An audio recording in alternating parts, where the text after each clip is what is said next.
American Comics. Bug Arkham, Patient Batman. Chapter 21. How did I get 30 emotional value? Lan Chi looked at the white light screen in front of him with some surprise. During this time, he had already figured out the patterns of this bug system. Generally speaking, using a bug to cause intense emotional fluctuations in a person for a short period can earn 10 emotional value. In other words, shouldn't this situation only yield 10 emotional value? Why 30? Are you also manually filling this in? Oh, Mr. Ultraman Tiga. Arnold's expression was solemn, as if conversing with the puppet in his hand was a transmission of the light of justice. Cha. Mr. Arnold, there are many thugs currently endangering our Arkham Asylum, let's go deal with them. A strange voice came from his stomach. What about these two lunatics? Arnold looked at Lan Chi and Tai Chi, asking with some curiosity.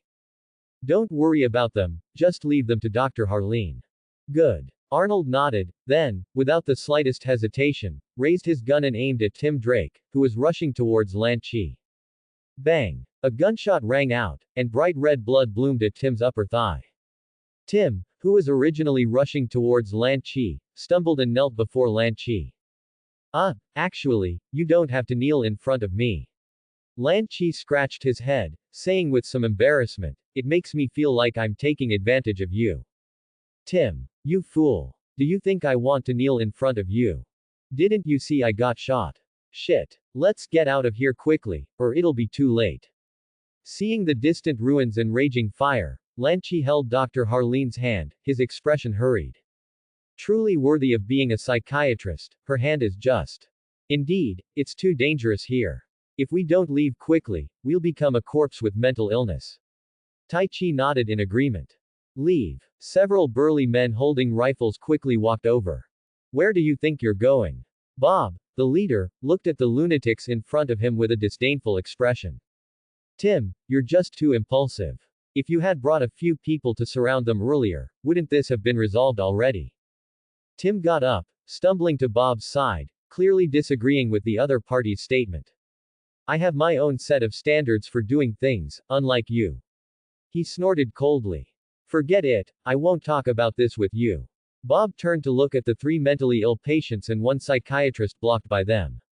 These are all vicious mentally ill criminals here, we don't need to sympathize with them.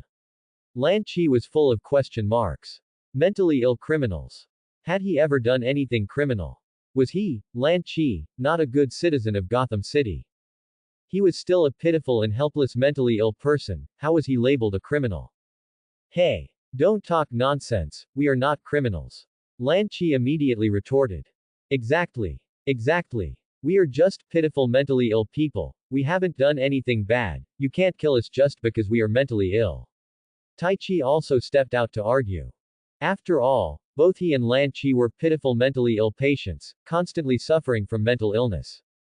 How could they possibly commit crimes? You actually did commit some crimes.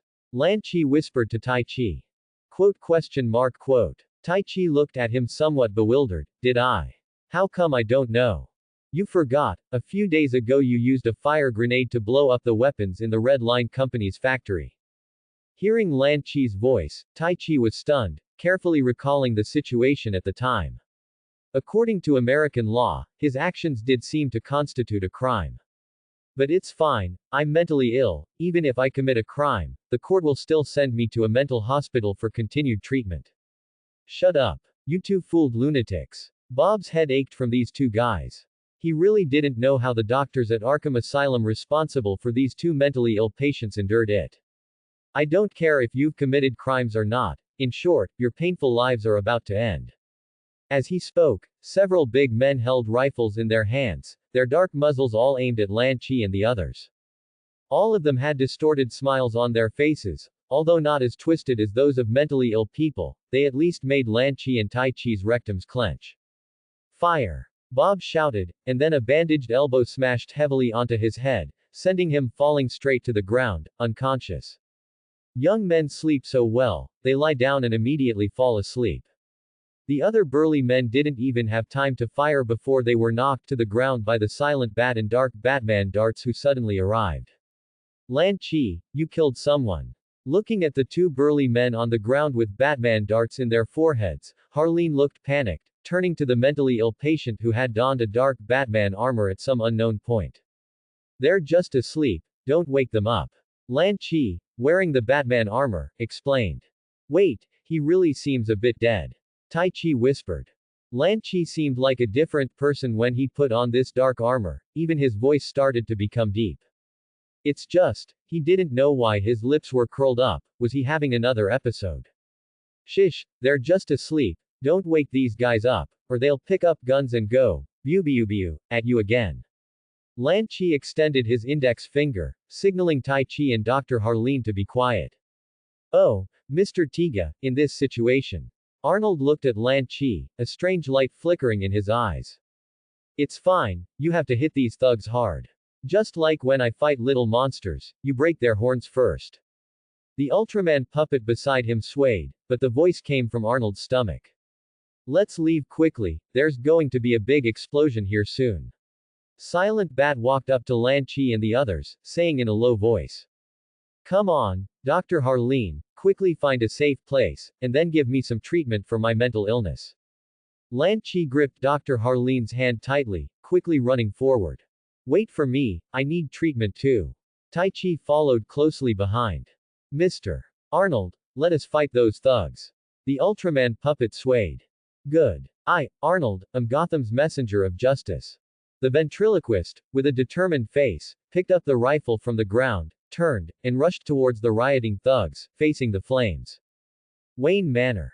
Phew, finally safe. Dr. Harleen wiped a bead of sweat from her forehead, her face pale, breathing heavily. Bruce, do you want to receive treatment with us too? Lan Chi asked. Silent Bat paused slightly, then shook his head and quietly said, I am not mentally ill. Mentally ill people usually say they're not mentally ill. Tai Chi interjected coldly from the side. Bruce. These two guys are really a headache. Would he, to prove he wasn't mentally ill, specifically say that Bruce Wayne was mentally ill? I am mentally ill. Silent Bat said, rubbing his nose. That's right, truly mentally ill people usually don't say they're mentally ill. Lan Chi laughed. People who say they are mentally ill are also mentally ill. Tai Chi echoed. Indeed, everyone has more or less some mental issues. Seeing this scene, Dr. Harleen nodded and said. Looking at the reactions of the three, Silent Bat fell silent. He always felt as if he had been played by the mentally ill patients. Lan Chi, how do you feel about Dr. Harleen's treatment? Inside the dilapidated Wayne Manor, Tai Chi walked beside Lan Chi and suddenly asked. I feel pretty good, it's working a bit. I'm not as energetic now, and I'm starting to feel sleepy. Lan Chi yawned, his face full of joy. Finally, he was finally not energetic. Ever since he transmigrated to Arkham Asylum, his energy had been getting better day by day. For the first 6 months, he could still sleep soundly, but later, as he got more energetic and encountered various bugs, Lan Chi hadn't slept for a single day.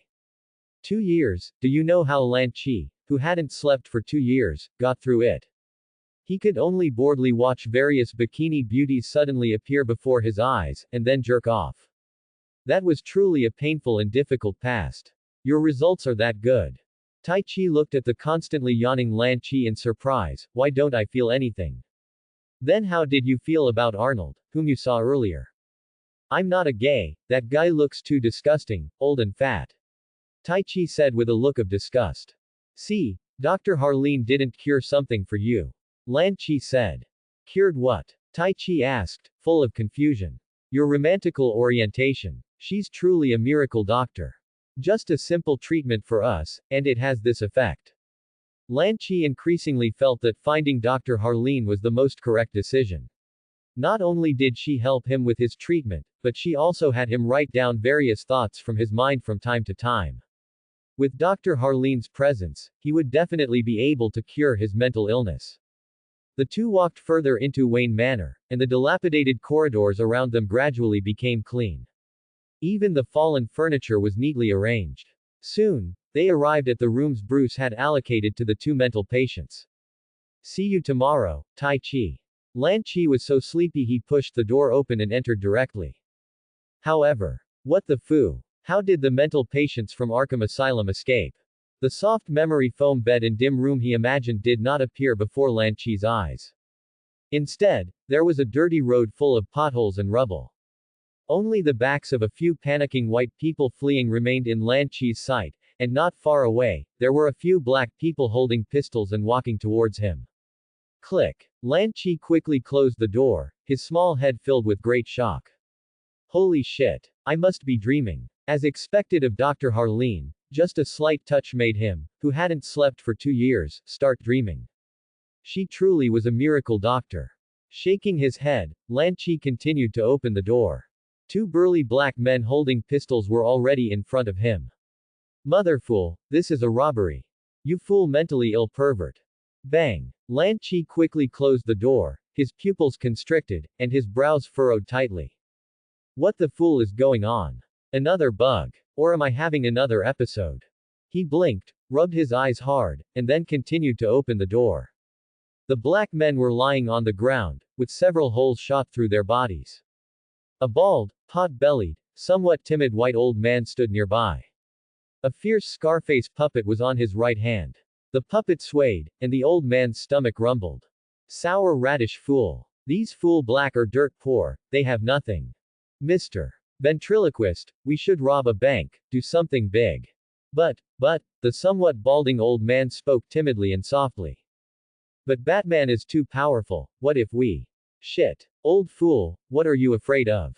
So many lunatics from Arkham Asylum have escaped. Batman and Robin are too busy catching them, how could they possibly care about us? Scarface's fierce appearance and harsh tone almost made this poor, timid, and cowardly old man tremble all over. But in a flash, a door appeared before their eyes. On the other side of the door was a man also wearing an orange-yellow Arkham Asylum patient uniform.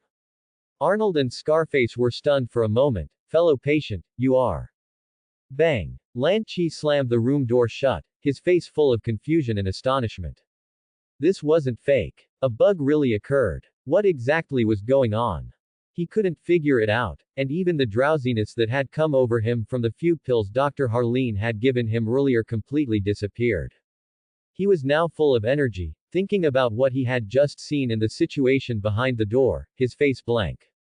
What was behind the door, after all? Why wasn't his room there? Lan Chi was full of doubts, and he even felt that feeling of his energy getting better and better again. That state of being full of energy, completely spirited. I finally found Dr. Harleen for treatment and it was starting to work, why did this happen? No, I have to see what's going on. With that, Lan Chi, disbelieving, opened the door again. This time, the scene that appeared before his eyes was different from before. A pervert in a black tight suit was chasing lunatics and beating up idiots. Those sandbag-sized fists slammed heavily twice into Ventriloquist's face, making Lan Chi feel a little pained. But that pervert in the tight suit also made him feel somewhat familiar. Batman? Lan Chi asked tentatively. Who? Hearing someone call him, Batman immediately turned his head vigilantly to look behind him. In just an instant, his pupils constricted, and a hint of astonishment flashed across his face. A room door actually appeared in the air, and it even had the words, Wayne Manor No 1903, written on it. Its style and the words on it were almost identical to his own home. However, just as he kicked Ventriloquist flying, swung a baseball bat to knock Harley Quinn down, and prepared to capture that mental patient, that door suddenly disappeared again. Old bat. You just wait, Mr. J will come and save us. Harley Quinn's defiant voice echoed in Batman's ears. But he just stared blankly at where the room door had just disappeared. Then, as if he had thought of something, he immediately called Commissioner Gordon. Immediately after, he leapt into the cool black Batmobile. Old man, where should we go next? Second-generation Robin Jason Todd, wearing green shorts and with both eyes covered by a black eye mask, asked excitedly and curiously from the passenger seat. To Wayne Manor. Accompanied by Batman's deep voice, the Batmobile disappeared into the night sky. And Harley Quinn and Ventriloquist Arnold were quickly captured by Commissioner Gordon and his officers who arrived promptly. That's how it is. I feel like the other side of the door should be a parallel world. Lan Chi shrugged, speaking to the people in front of him. Joker Jack looked at Lan Chi, who was as serious as a primary school student, and then at the tightly closed door. I always feel like your mental illness is a bit too outrageous. Right, I think so too. Tai Chi nodded in agreement. Lan Chi had previously said that standing on Gotham's tallest building and insulting Gotham under the moonlight would grant him abilities. But he did it and gained nothing. It could be said that there was such a huge difference between mental patients. Silent Bat silently looked at everyone present. The joys and sorrows of people are not interconnected. Compared to these guys' erratic reactions, he only felt a headache. He had just finished dealing with Wayne Group's matters, and hadn't even sorted out the chaos in Gotham beneath his feet, and this guy had already discovered another Gotham. Was this going to exhaust him to death? However, a door leading to another Gotham appeared in his Wayne manor. Did this mean that the other Gotham was also his? The portal to the parallel world opened by Rick's portal gun caused intense emotional fluctuations in Jack Napier, Dr. Harleen, Alfred, and Bruce Wayne, granting 40 emotion points. A white light screen suddenly appeared before Lan Chi, who had been wondering. Holy shit. So the world behind this door was opened by the portal gun. He was somewhat astonished and tried to pull out the portal gun, but realized it seemed to be with Tai Chi. Ever since Elliot was severely humiliated by that guy with the portal gun, Lan Chi hadn't bothered with it. After all, that thing needed portal fluid to open a passage to a parallel world. But where did Tai Chi get this portal fluid from? It couldn't possibly be from Elliot's crotch. Hiss. The more Lan Chi thought about it, the more he felt a chill down his spine. No, he had to wake Tai Chi up first and make him see what a good job he had done. Oh, no, Tai Chi was already here. Shit. Did he feel like he had been jerking off too much lately? How could he subconsciously ignore Tai Chi who was present? This can only be put aside for now. Alfred stood at Lan Chi's door and shook his head. No, Alfred, Silent Bat suddenly spoke. This parallel world can be left for us to explore later, and the other Gotham will also be mine. You're too ambitious, aren't you? Tai Chi, wearing red shorts, stood nearby, hearing Silent Bat's intention to occupy another Gotham and couldn't help but curl his lips. He must be having a relapse. He wants everything he sees, Lan Chi muttered from the side. Ah, there are indeed mental illnesses with such symptoms, Dr. Harleen said somewhat awkwardly from the side. Silent Bat. He always felt that if he had a mental breakdown, the first thing he would do was cut down Lan Chi and Tai Chi. Tai Chi, tell me properly, what did you do with my gun? How did you open a door to a parallel world? Lan Chi, holding Tai Chi, opened the room door and saw several perverts in tights standing outside. There were red, blue, and black ones, just like a gathering of Arkham Asylum mental patients. Motherfool. Close the door. After just one glance, Lan Chi quickly shut the door. Shit. How long had it been? And now Superman and Flash were already on the other side. If he looked again, Lan Chi really felt that Wayne Manor would explode. If you want to take over that Gotham on the other side, I think you can give up on that, he quickly said to Silent Bat. Why? Silent Bat was somewhat confused. Was there some kind of flood or beast in the parallel world? Even if there were, with Silent Bat's financial resources and power, he could completely take it down. Can your speed reach 13 trillion times the speed of light? No, Silent Bat shook his head, then asked curiously, is that a speed a human can reach? Of course, Lan Chi nodded. On the other side, there's a handsome guy in a red bodysuit who can run at 13 trillion times the speed of light. Really? Tai Chi also felt it was somewhat shocking. Don't tell me it's something you saw when you had an episode again, Joker Jack quietly spoke from the side. You don't believe it, do you? Lan Chi suddenly opened the room door and shouted a few words at the handsome guy in the red suit on the other side. Barry, fool your mother. Before Lan Chi closed the door, a red blurry afterimage instantly rushed in from the world on the other side of the door. Silent Bat looked at the red tights pervert who rushed in, then looked at Lan Chi. The other party was raising an eyebrow at him, with a look on his face that said, this is that handsome guy. Shit. There really is a guy who can surpass the speed of light. Flash Barry looked at the several people around him, originally wanting to swear, but chose to hold back. You called me. Oh, I wasn't calling you, I was calling the black man who fell on the ground just now, Lan Chi said. Then, how do I leave? Flash Barry looked at the tightly closed door and the bandaged guy next to him, who looked a bit like Batman, and shrank his neck. Hiss, unlike Batman Bruce, this guy gave him a chilling feeling. Let's go. Lan Chi opened the door, letting Flash Barry leave directly. How about it? Seeing this guy's speed, do you still want to go over there? An ordinary person with only speed, I can find his weakness, Silent Bat said in a deep voice.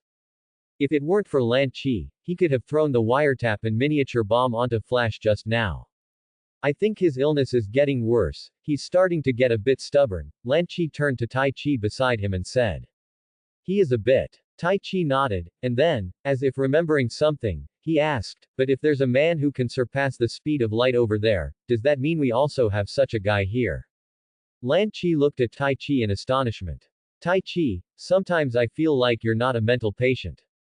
What am I then? You're a fooling genius. Hearing the words of the two mental patients, Silent Bat also nodded. The other side was a parallel world, and since it had a super-powered individual with such terrifying speed, it meant that their world also had such a fast individual. He needed to target their weaknesses and formulate a plan.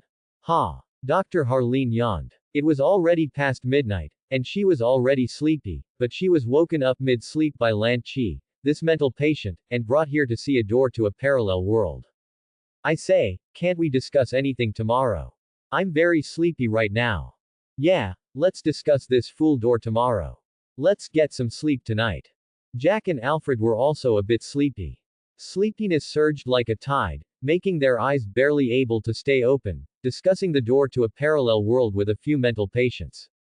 Then let's rest first. We can talk about anything tomorrow, or when we have time later, Silent Bat said, seeing the fatigue in everyone's eyes. What? You said the two mental patients were full of excitement and showed no fatigue. Then exclude them, they don't count as people. They're mental patients. No, if you all leave, where do I sleep? Seeing everyone leaving, Lan Chi immediately brought up the most crucial question. His room was completely inaccessible, opening the door led to that parallel world Gotham. Was he supposed to go sleep on the streets in Gotham on the other side? There are still many rooms over there. Just pick whichever one you like and sleep there. Capitalist, I hate rich people, Lan Chi said through gritted teeth. Was that the crucial problem? Shouldn't it be that he was getting excited again and couldn't sleep at all? Forget it, Lan Chi, we mental patients shouldn't bother with them. It was Tai Chi who saw Lan Chi's worry and stepped forward to comfort him directly. But when Lan Chi heard his words, he remembered his portal gun again. Tai Chi, where's my gun? What gun? The hard and long one, the green one. Holy shit. How did you make this thing like this? And you still say you're not a tricky one. Lan Chi looked at his teleportation gun with a bit of a headache, there was still some strange colored teleportation fluid remaining inside. You can't blame it all on me. When we were dealing with Elliot, weren't you watching with great interest? Tai Chi said, feeling a bit wronged. What? Lan Chi was stunned. What did he mean, he was watching with great interest? That was supervision, interrogation. Tai Chi was responsible for the torture, and he was responsible for the interrogation, a clear division of labor. How did it turn into watching with great interest from Tai Chi's mouth? He felt a headache coming on. Could it be that in the eyes of this specific group, his act of interrogation became so strange? He wasn't a pervert. Let's not talk about that, Tai Chi changed the subject. Didn't you say you'd summon my parents earlier? I'm ready. Hurry and help me summon those two old folks. Are you sure? Lan Chi looked at Tai Chi in surprise. The other party had just been woken up by him and was only wearing a pair of pink shorts, completely naked otherwise. Is there anything wrong with that? Tai Chi felt Lan Chi's strange gaze and was a bit confused. You're not having an episode right now, are you? Lan Chi said quietly. Can a mentally ill person not have a mental illness and still be called a mentally ill person? Tai Chi said, as if it were the most natural thing in the world. Besides, they are my parents. They saw me in every state when I was little, but they haven't seen me grown up, so of course, I have to let them get a good look. Seeing his insistence, Lan Chi couldn't say anything more. However, he felt that what Tai Chi said made sense. Instead of dressing up like a human, it was better to let his parents see if he was healthy now and if he was well fed and clothed. Alright, then I shall grant your wish. Come forth. Tai Chi's parents. As Lan Chi's voice fell, the figures of a middle-aged man and a middle-aged woman suddenly appeared before Jervis Tech. You are. The middle-aged woman looked at the short man in pink shorts before her with some confusion.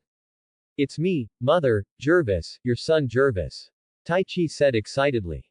Jervis. The middle-aged man asked in confusion. Hadn't their son been sent to Arkham Asylum a long time ago? And they themselves had already died several years ago. How could? Mother, my mental illness will be cured soon. These past few years, I've made many friends at Arkham Asylum. Tai Chi's face was flushed with excitement as he pulled his resurrected parents, beginning to recount his life over the years.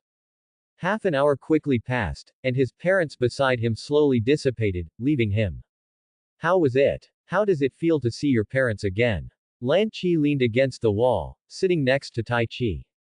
The cold wall and floor made his scalp tingle slightly, and the damp, cold air seeped through his patient gown, assailing him.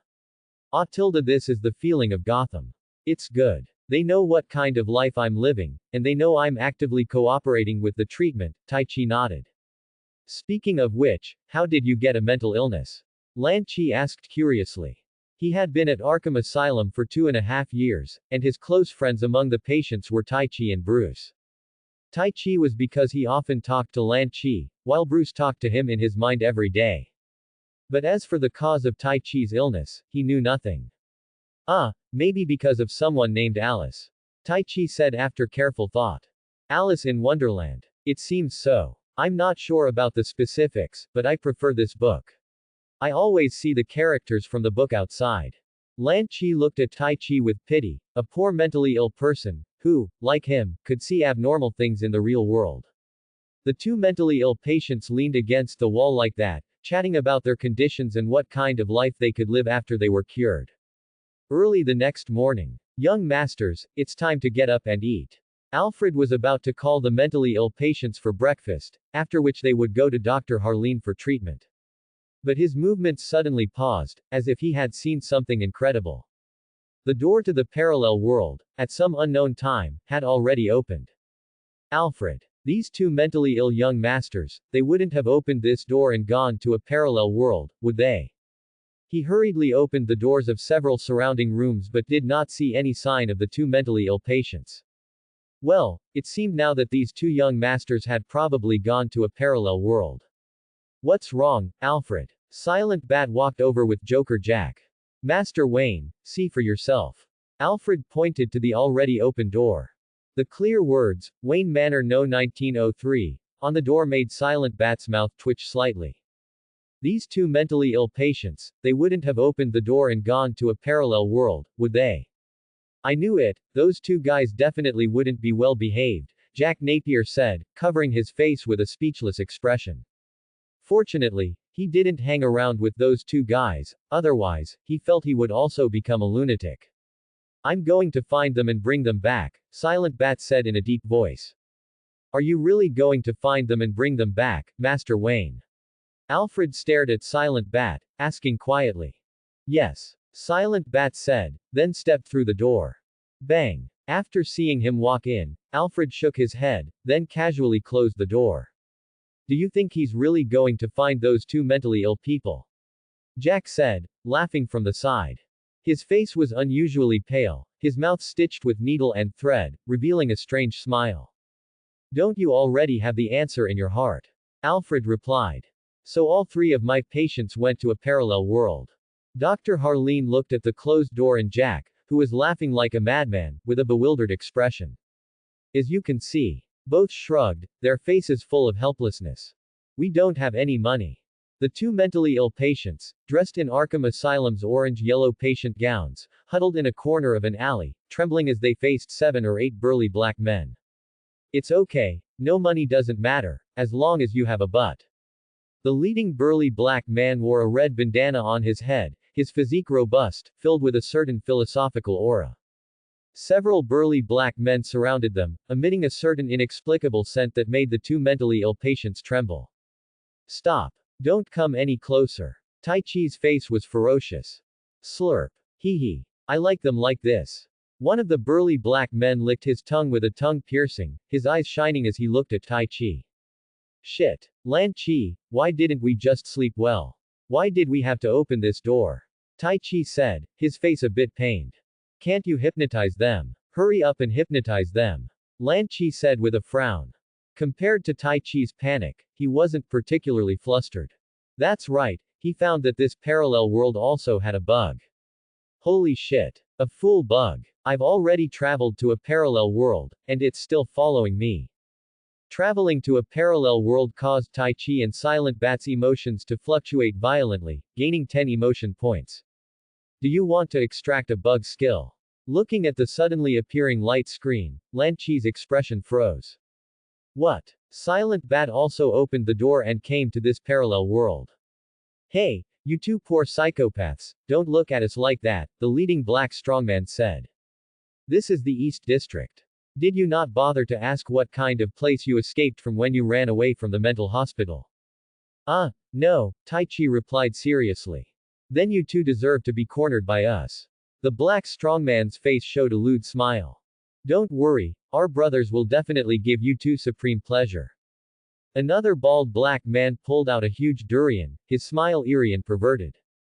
Shit. What's the use of this thing? Lan Chi suddenly blurted out a curse. He looked at the white light screen in front of him with a face full of anger. Bug skill. Steve's portable space.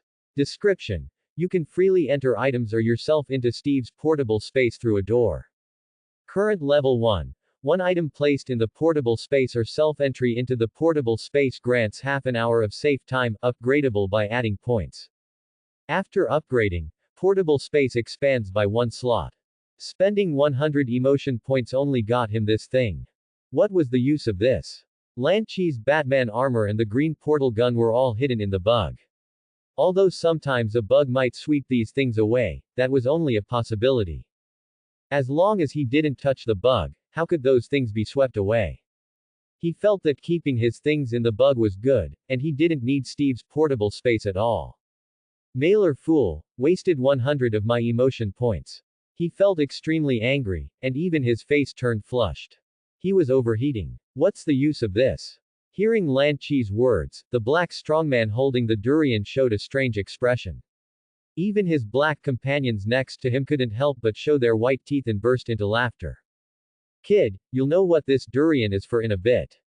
As if hearing his words, Lan Chi's face gradually turned red, like a cooked shrimp. Ha! This kid is overheating, this kid is anxious. The black strongman holding the durian pointed at Lan Chi with one hand, while turning his head to his companions next to him and saying, ha ha. These two psychopaths probably already know what kind of pleasure they're about to experience.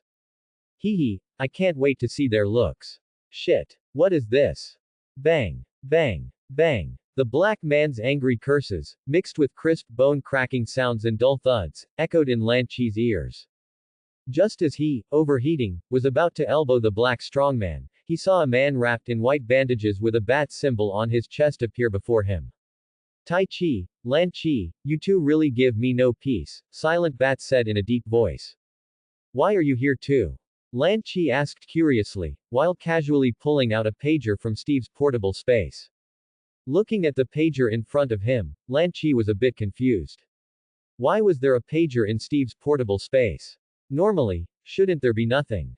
And what was the use of this pager? To summon a car full of breadmen. Tai Chi was already used to Lan Chi's act of pulling out a pager out of thin air. Even if Lan Chi pulled out 400-ton kings one day, he would feel it was perfectly normal. After all, Lan Chi's mental illness was completely different from his, the symptoms were different and couldn't be compared. But Silent Bat looked at the pager that suddenly appeared in Lan Chi's hand, clearly a bit silent. Although he knew this guy could occasionally pull out some abstract things, this ability to conjure things out of thin air was truly a bit frightening. Are we going back now? Tai Chi suddenly said. The three walked past the black strongman lying on the ground, groaning in pain, and slowly moved forward. Gunshots, classic American curses, and piercing police sirens occasionally came from their ears. First, I'll send you two back and let Dr. Harleen treat you well. I'll stay here and explore this Gotham, Silent Bat said quickly. The three psychopaths quickly arrived at the place where they first came from. It's just that. Where's the door? Tai Chi stared blankly ahead. There were only a dozen Joker gang members wearing pale masks with eerie, grinning smiles, wildly firing handguns. Other than that, there was nothing. Holy shit. Where's the door? Where's my big door? Lan Chi was also confused. Did Alfred and Jack close the door? The silent bat looked at the vanished door and fell into silence again. It's over, we can't go back. Lan Chi's face was somewhat dim. Lan Chi, where's your portal gun? Can't that thing still be used? Tai Chi slapped his head, remembering Lan Chi's green gun. Tai Chi, how dare you say that? That thing needs teleportation fluid. Where are we going to get teleportation fluid? Then we'll find a doctor in this Gotham to treat our mental illness. Tai Chi said. That's right, anyway, which Gotham isn't Gotham? Lan Chi's dim face immediately brightened again. Silent Bat. These two psychopaths are truly pure. If it were normal people, they might have wanted to return to that Gotham long ago. But these two even wanted to find a doctor here to treat their mental illness, looking like some foolish demons. Wait, speaking of demons, perhaps they should find a few priests to help these two psychopaths with an exorcism. That might even have some effect. That's right, Silent Bat felt that these two abstract psychopaths might not have mental illness, but were perhaps influenced by demons. Hey mister, you look a bit like Batman. Several thugs wearing Joker masks walked up to Silent Bat with handguns. The leader had a crowbar and an M4 carbine in his hand. Like you, I'm his fan, Silent Bat said in a low voice. The Joker gang member, wearing a Joker mask, a purple suit, and holding a crowbar, stood in front of him, carefully examining the man before him. A strong upper body wrapped in bandages, wearing dark iron armor, with a bat symbol printed on his chest. What the fool? Your outfit is so cool. The man holding the crowbar looked at Silent Bat with eyes full of envy. Where did you buy it? Arkham Asylum, Lan Chi replied. This guy bought it at Arkham Asylum. Oh, so it's that place. The man holding the crowbar seemed somewhat familiar with Arkham Asylum. I see you all seem to have escaped from Arkham Asylum. I did too. Do you want to come to my house for a while?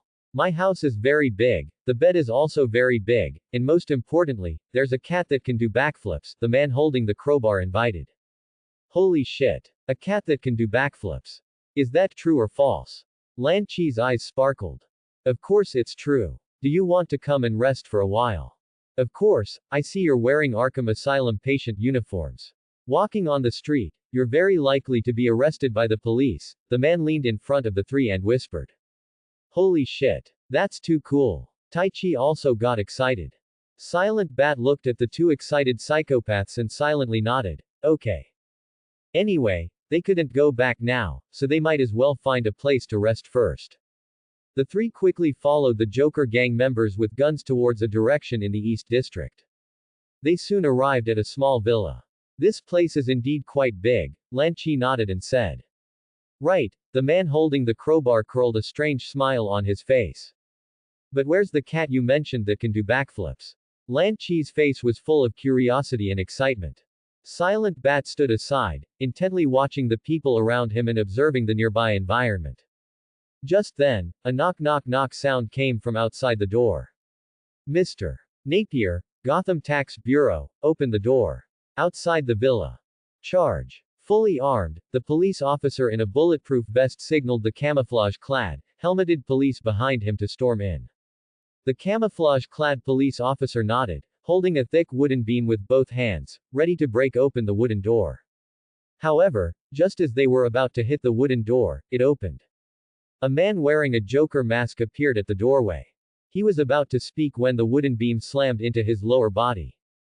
Pain. So much pain. Ow. It's broken. Fooling. Ow ow. The man with the crowbar and Joker mask instantly turned pale, cold sweat continuously seeping from his forehead.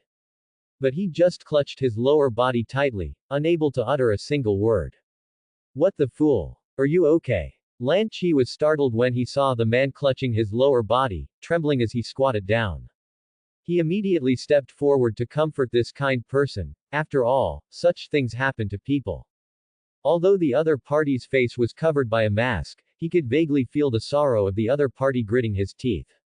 Broken for peace, out with the old, in with the new. I'm fine, the man said through gritted teeth.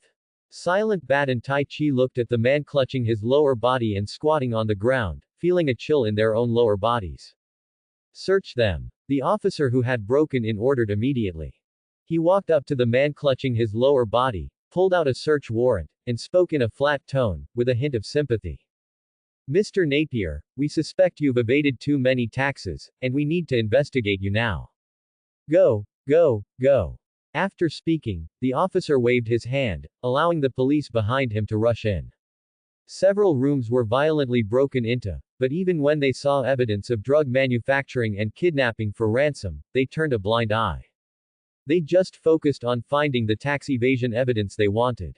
However, after searching for a full half hour, almost turning the entire villa upside down, they still couldn't find the evidence they wanted. Mr. Napier, it seems your tax evasion evidence is well hidden. The officer looked at the man clutching his lower body and waved his hand, signaling the police who had just streamed in to leave. Don't worry, after a major investigation, your tax evasion will definitely be uncovered by me. Bang! The villa door was heavily shut, and all the Gotham Tax Bureau personnel left. Looking at the departing Gotham Tax Bureau police, Lanchi and Tai Chi and the others were dumbfounded. What on earth did you do to make these tax bureau people come after you? The three of them turned their gaze to the man clutching his lower body, with some sympathy on their faces. It was just a tax evasion investigation, yet he suffered such severe punishment, it was truly miserable. It was just that I forgot to pay taxes when I robbed the bank. The man with the crowbar ripped off the mask on his face, revealing a pale, distorted face. Shit. I almost got turned into a woman.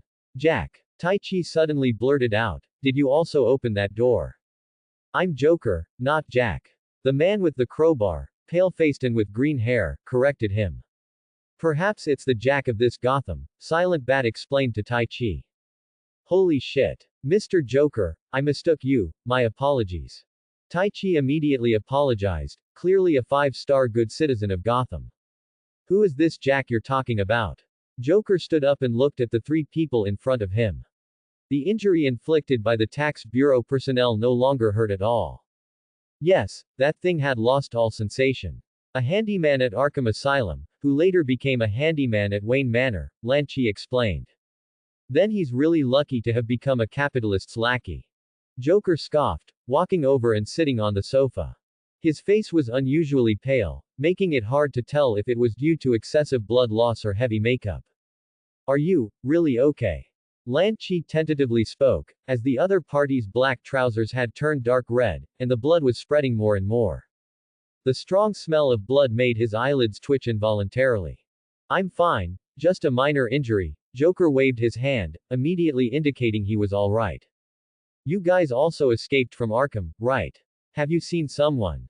Lanchi. Who? Tai Chi. Who are you talking about? Silent Bat. Escaped from Arkham Asylum. Harley Quinn, have you seen this person? Joker said, and then had a subordinate nearby hand him a wanted poster with a woman's picture on it.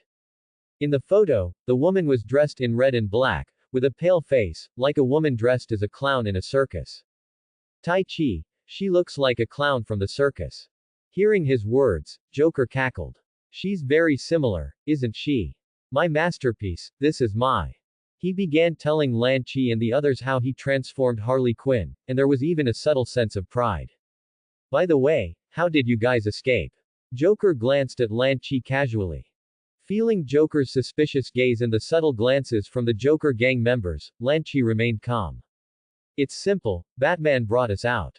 PFF'd. Joker, who was about to drink water, instantly spat out all the water in his mouth. What the fool? Batman brought you out. How could that be? How could Batman take mentally ill criminals out of Arkham Asylum? Even he, the famous Joker, only wrote Batman's name in the Guardian section of Arkham Asylum. But now, these three guys were brought out by Batman. How could that be? Joker was the first to disbelieve it, and whoever believed it was a joker. But looking at the serious expressions of these two mentally ill patients, Lanchi and Tai Chi, his heart sank. Could this be true? Is it really Batman who brought you out? Joker's tone contained 3 parts doubt, 2 parts disbelief, 2 parts timidity, 2 parts jealousy, and 1 part envy. Of course, Lanchi nodded, saying with a serious face. Oh shit. This is a fooling terrible day. Joker felt a dark cloud appear over his head, raining heavily and blowing an 8-level gale in his heart. Are you jealous? Lan Chi's voice echoed in his ears. How could Joker be jealous of Batman? Joker immediately bristled and retorted, I'm the man who's going to blow Gotham sky high, how could I be jealous of a spandex-wearing pervert? That's good, Lan Chi nodded, then you shouldn't mind us living with Batman, right? Joker. Almost visibly, the three watched Joker's face change from purple to green, then to blue, red, and finally white. Even a wisp of white smoke rose from his head. No problem, he's a superhero, I'm a supervillain, we're enemies, so you guys living together. Wait, you guys are living together. Joker finally reacted. Holy shit. You guys actually became Batman's people. He quickly raised his gun and aimed it at these fooled mentally ill patients. He had originally thought these people were like him, fellow patients from Arkham Asylum, who could be used to cause trouble for that fool Batman. But now, these fooled guys were Batman's people. Holy shit. Did Batman directly plant undercover agents by his side, Joker's side? What did he take Joker for? A supervillain playing superhero catches criminal games with Batman. You'd better explain your relationship with Batman clearly. Dangerous light flickered in Joker's eyes, and as soon as he raised his gun, the Joker gang members also aimed their guns at Lan Chi and the others. The dark muzzles of the guns gleamed coldly, aimed at Lan Chi and Silent Bat and the others. Joker's face was twisted and ferocious, and he threatened in a fierce tone. Otherwise, I'll use this gun to shoot you in the ass several times. The man in a black bodysuit, with only his chin exposed, stood on the rooftop, holding a pair of black binoculars. The binoculars clearly projected the scene inside the window of a distant small villa into his eyes. How's their investigation going, Gordon? There are 2 men in Arkham Asylum patient gowns in the villa's hall, and another guy dressed somewhat like you, probably a loyal fan of yours. A middle-aged man's voice came from beside him. Jim Gordon, not yet the commissioner but soon to be, stood beside Batman Bruce with a melancholic expression. His brown hair was already starting to turn gray, and his forehead was full of wrinkles from worrying about Gotham City. His face was adorned with 2 large dark circles under his eyes, looking somewhat spirited, but not overly so. This made him appear a bit dispirited, like a large lizard violated by an Indian, carrying a sorrow of the chrysanthemum. Can we find out what Joker is planning this time? Batman's low voice slowly sounded. Unclear. The tax authorities said they found nothing in his villa. Thinking of this, Gordon sneered, then continued, but I bet, in Joker's villa, there's definitely drug manufacturing, counterfeiting, and kidnapping going on. That's normal. Batman nodded, the American tax authorities don't care about that, you know, they only care if you pay your taxes. That's why I don't like those cold-hearted guys, every time they deduct outrageously expensive taxes from my salary and spending. Batman sighed, there's no other way. America has its own national conditions. The burden of Gotham's dozen districts rests on our shoulders. We can only do our best. After getting the information he wanted, he didn't plan to waste any more time with Gordon. Besides Joker, there were more supervillains elsewhere waiting for him to deal with. Even the second-generation Robin Jason had been having some issues recently. His partner, Robin, had been very irritable and full of resentment recently, for reasons unknown. He had even started acting very recklessly. Batman shook his head, shaking out all the jumbled thoughts, and stared intently at the villa in front of him. Rumble. Along with a muffled thunder, the gloomy rain began to fall rustlingly. The distant villa seemed to be enveloped in a young girl's lace underwear. Hazy and thought-provoking. You don't think we're the undercover agents he sent, do you? Lan Chi looked at Joker's startled reaction, making some guesses in his heart. Looking at you, you've also been out of Arkham Asylum, so why are you so timid? Tai Chi looked at Joker with disdain. Timid. If I were timid, I wouldn't have lived this long. Joker gripped the pistol, his eyes slightly narrowed, a dangerous glint flickering within them. And now I have a gun in my hand. You wouldn't want a bloody hole to appear on your bodies, would you? His words were full of menace, aiming to make these 3 guys reveal their relationship with Batman. Only. Lan Chi's face was arrogant, his nostrils flared. If you dare, shoot. Tai Chi. Shoot. Silent Bat silently looked at the pistol Joker aimed at him, then looked at Lan Chi and Tai Chi. So, if the gun isn't pointed at you, you don't panic, right? Fortunately, Joker wasn't aiming the gun at them, otherwise, their reaction would be hard to say. But now, Silent Bat didn't have time to play such a boring standoff game with them. He needed to gather intelligence on this Gotham, at least some effective intelligence, for future operations. You tell me to shoot, and I shoot. Joker tightened his grip on the pistol, looking at the reactions of the two psychopaths opposite him. Why should I listen to you two psychopaths? Tisk, I think you don't dare to shoot, do you? No balls. Lan Chi said disdainfully. Tai Chi. He really seems to have none right now. Joker. This is unbearable. These two psychopaths are too much. Without the slightest hesitation, he directly pulled the trigger and shot towards Silent Bat. Bang! The bullet immediately hit Silent Bat's chest plate, directly flattening under the powerful kinetic energy. Silent Bat. He said nothing, so why was this guy pointing a gun at him and shooting him? He felt a little annoyed. However, the current situation called for these guys to calm down first. Just as the gunshots rang out, he instantly made his move, his thick thigh like a cannonball, smashing heavily into Joker's body. The immense force directly slammed Joker to the ground, emitting a muffled sound. And the other Joker gang members, seeing Silent Bat's movement, immediately prepared to pull the trigger to deal with this guy. But Silent Bat's speed was too fast, so fast that before these guys could even pull the trigger, the bat daggers, like angels of death, were embedded in their foreheads. Thud. Thud. The Joker gang members who were still preparing to shoot immediately fell to the ground, sleeping soundly. You killed them. Tai Chi said quietly, looking at the bodies on the ground. They're just asleep. Silent Bat explained. Yes, that's right, they're just asleep. Bat Demon doesn't kill people, just like Batman. Lan Chi nodded and said. Boom. A huge sound suddenly came from the side, startling the two of them. Shit. What's going on? Tai Chi turned his head and looked towards where the sound came from. That place was originally a room, but now there were several cracks on the room door, looking as if something fierce had torn it apart. Even the lights inside the room had completely disappeared. Darkness, a complete darkness. Through the broken door, whether it was a delusion or not, the few of them always felt as if a completely dark figure with bloodshot eyes was staring intently at them. Hiss. Why does it feel a bit chilly? Tai Chi felt a faint shiver in his heart, but then he thought, he's a psychopath, even if there were evil spirits, they wouldn't possibly fancy psychopaths like them, would they? Besides, even if an evil spirit possessed him, he could just find a more capable priest then. He was already an adult man, not a little boy.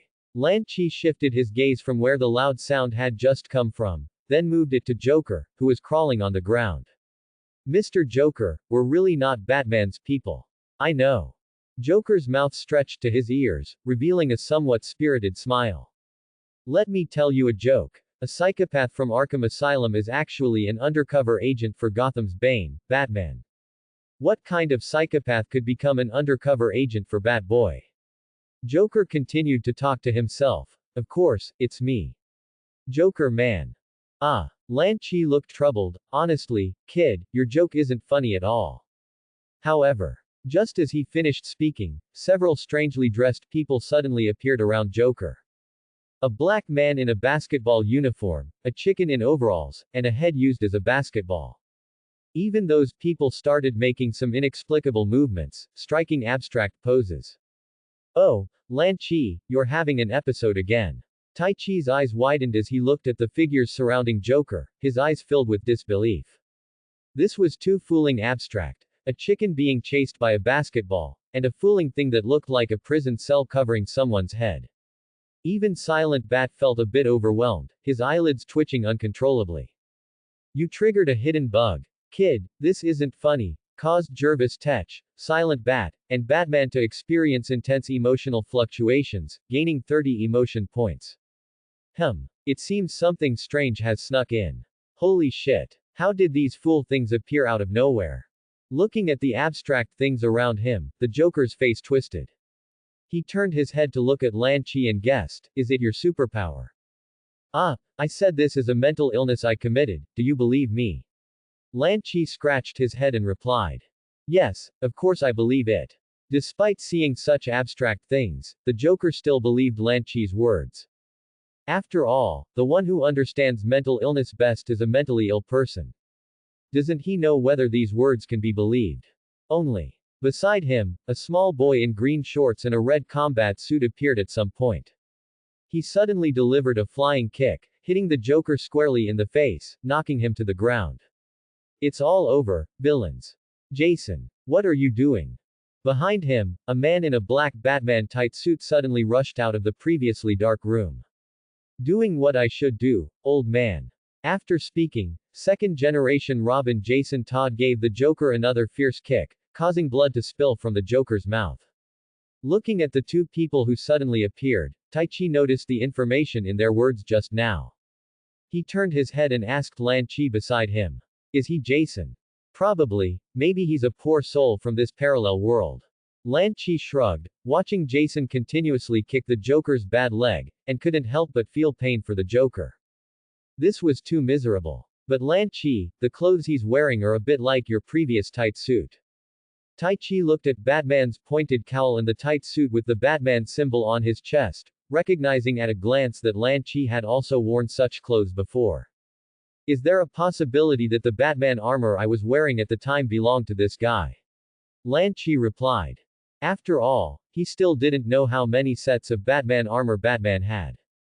Meanwhile, Silent Bat, seeing Batman emerge, curved the corners of his mouth slightly upwards, revealing his pale teeth. A twisted, perverted smile hung on his face. An inexplicable desire erupted from his heart, then spread. His counterpart in this parallel world has a little assistant. It seems his life is quite happy. What should we do now? Tai Chi turned to ask Lan Chi beside him. He, who was originally almost demonic in intelligence, somehow found his intelligence not as high as before after meeting Lan Chi. Perhaps it was because his head had become pointed. Anyway, whenever something happened now, he habitually asked Lan Chi. Of course we run. Do you want to be caught by this guy and taken to Arkham Asylum in this parallel world? Lan Chi replied. But we are already mentally ill, we should be in a mental hospital. Tai Chi said matter-of-factly. If their Arkham Asylum hadn't been destroyed by a group of people with bombs and weapons, they would certainly have been receiving treatment in a mental hospital. What if there's a big guy in the mental hospital here who wants your integrity?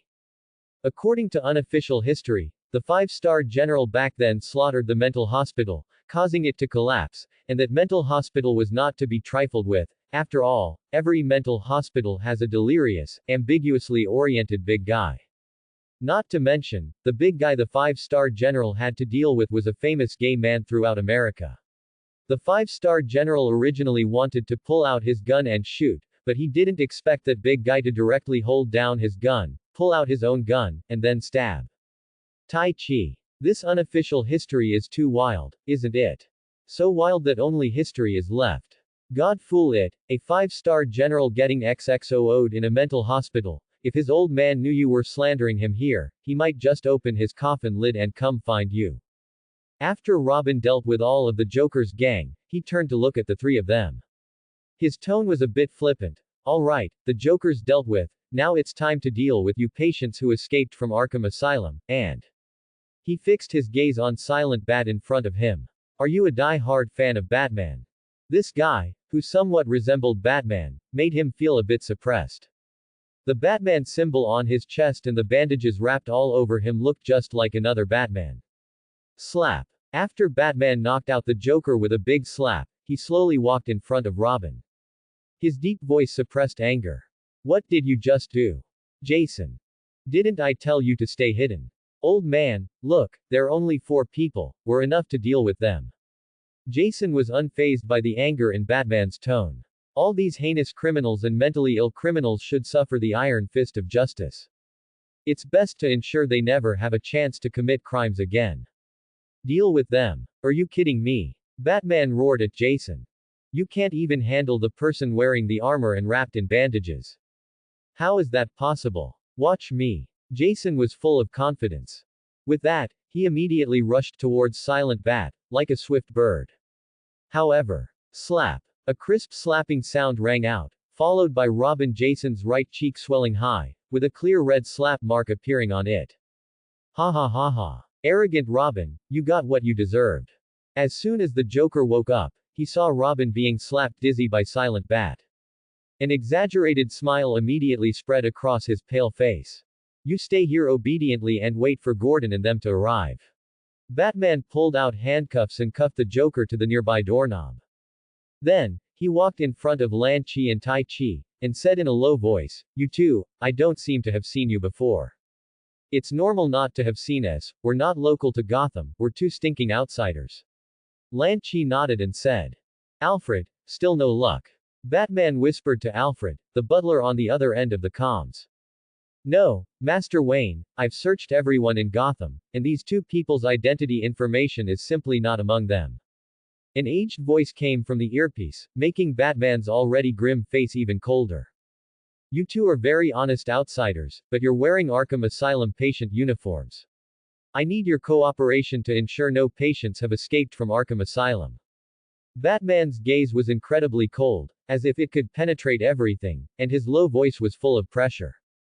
Although he hadn't found the identities of Lan Chi and Tai Chi's appearance felt somewhat familiar to him. He looked a bit like an old opponent of his, but that person was currently locked up in Arkham Asylum, so Batman dismissed the possibility of him having escaped. Perhaps it was just a resemblance. We're both from a parallel world, just trying to treat our mental illness. Seeing that the other party was about to step forward and take away the two poor mentally ill patients, Lan Chi couldn't help but defend himself. "Of course, you can take Tai Chi away, that guy doesn't really want to treat his mental illness. A mentally ill patient who doesn't want to be treated is not a good mentally ill patient, so only Tai Chi needs to be taken away. Lan Chi still needs to find a psychiatrist to help him treat his mental illness. But now, the door back is closed, so he can only look for a doctor in this parallel world's Gotham. I don't want to be taken away either." Hearing that Lan Chi wanted the pervert in the black tight suit to take him away, Tai Chi immediately bristled like a cat. God knows if his chastity would be safe after being taken away by this Batman strongman. He, Jervis Tech, is a 24K pure man, heterosexual, just a bit perverted. Don't worry, I'll have the doctors give you good treatment. After Batman finished speaking, he immediately rushed towards Lan Chi and them like a large bat. Shit. You fooling Batman, no martial ethics. Attacking two mentally ill patients who are over 40 years old combined. Is this good? Seeing Batman charging, the two mentally ill patients turned and bolted. Batman even pulled out his grappling gun and Batman batarangs, intending to stop these two mentally ill patients with max escape skills. They ran. He chased. Holy shit. Are you trying to kill us two poor mentally ill patients? Don't worry, my technique is guaranteed, I never kill. Batman's tone was cold and calm, as if he was exceptionally confident in his batarangs. Then he waved his hand and flung out two batarangs. PFF'd. A dull sound echoed. A dart unexpectedly pierced the wooden floor beneath Lan Chi's feet. If he hadn't swiftly lifted his leg, that leg would likely have been impaled by a bat dart and he would have been taken to Arkham Asylum in this world. Lan Chi was able to react because he was overly alert, which also made his reaction speed much faster. In contrast, Tai Chi, who was beside him, had a bat dart lodged in his calf, and blood was continuously trickling from it. This place just had a hole blown in it last time. Gazing at Batman, who was about to catch up to them, Lan Chi had a flash of inspiration, and a dark pager appeared in his hand. Though I don't know what this thing is for, it should be able to handle this bat brat, right? After all, it was something from Steve's personal space, it couldn't possibly be an ordinary pager, could it? He frantically pressed the buttons on the pager.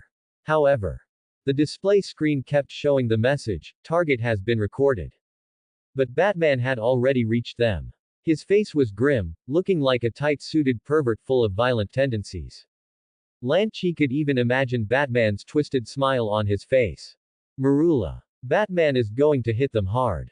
Just as Lan Chi and the others were cornered by Batman. Silent Bat suddenly stood between them, casually swatting away the bat dart thrown by Batman. Ding! The hard metal dart struck the doorknob nearby, then directly cut open the handcuffs restraining Joker. You guys leave quickly, I'll come find you later. Silent Bat said to Batman. Without any hesitation, Lan Chi and Tai Chi both retreated a few steps, shielding Silent Bat in front of them. Don't worry, if you die, we'll avenge you. Lan Chi's voice reached Silent Bat's ears, causing his mouth to twitch a few times. Shit. Would he die facing his parallel world self? He didn't believe such a thing. If anyone was going to die, it should be him killing his parallel world self. He had already felt it. The source of that desire was this city, this Gotham of the parallel world. This city was like a naked woman, spreading her legs and waiting for him. Silent Bat's lips slowly curled upwards into a terrifying, demonic smile. Across from him, Batman stood still, observing the guy who had casually swatted away his bat dart. But the sudden appearance of a deranged smile on Silent Bat's face made him pause.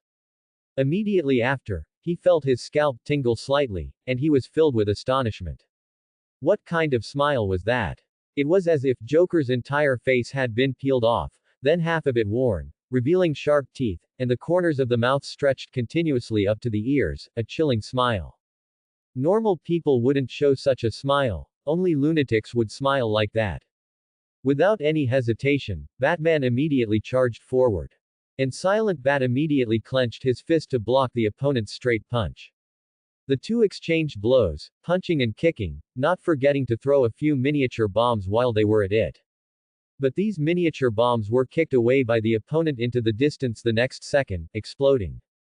Both sides were Bruce Wayne, but the difference was that this parallel world's Batman Bruce Wayne had received training from the League of Assassins. And Silent Bat Bruce Wayne had learned various combat techniques from a young age, influenced by the lunatics in Arkham Asylum. The two countered each other's moves, using various tricks and traps, all of which were disarmed by the opponent, making it difficult to determine a winner for a while. Silent Bat landed a fierce punch on Batman's face, and Batman delivered a heavy kick to Silent Bat's lower abdomen. Both retreated 4 or 5 steps, their faces grim as they looked at each other. You are definitely not my fan. Who exactly are you? The dark Batman stared intently at the bandaged figure opposite him. There was a bloody bat symbol on his chest, and combined with the red, black, and white combat suit, he looked like a demon. Who am I? Silent Bat laughed arrogantly. Don't you already have the answer in your heart? Upon hearing this, Batman's face immediately darkened. He recalled the door he had seen last month, a door that had suddenly appeared out of thin air. Beyond the door was a different world, and on the door, there was a Wayne Manor 1903 sign. Afterward, he returned to Wayne Manor to search for this room, but found that behind this door was just an ordinary room. Whoosh! A fierce gust of wind came from ahead, and Silent Bat suddenly threw a powerful punch at him. Batman's heart tightened, and he immediately pulled out his grappling gun, launching a hook. He leapt, using the hook to jump onto the eaves.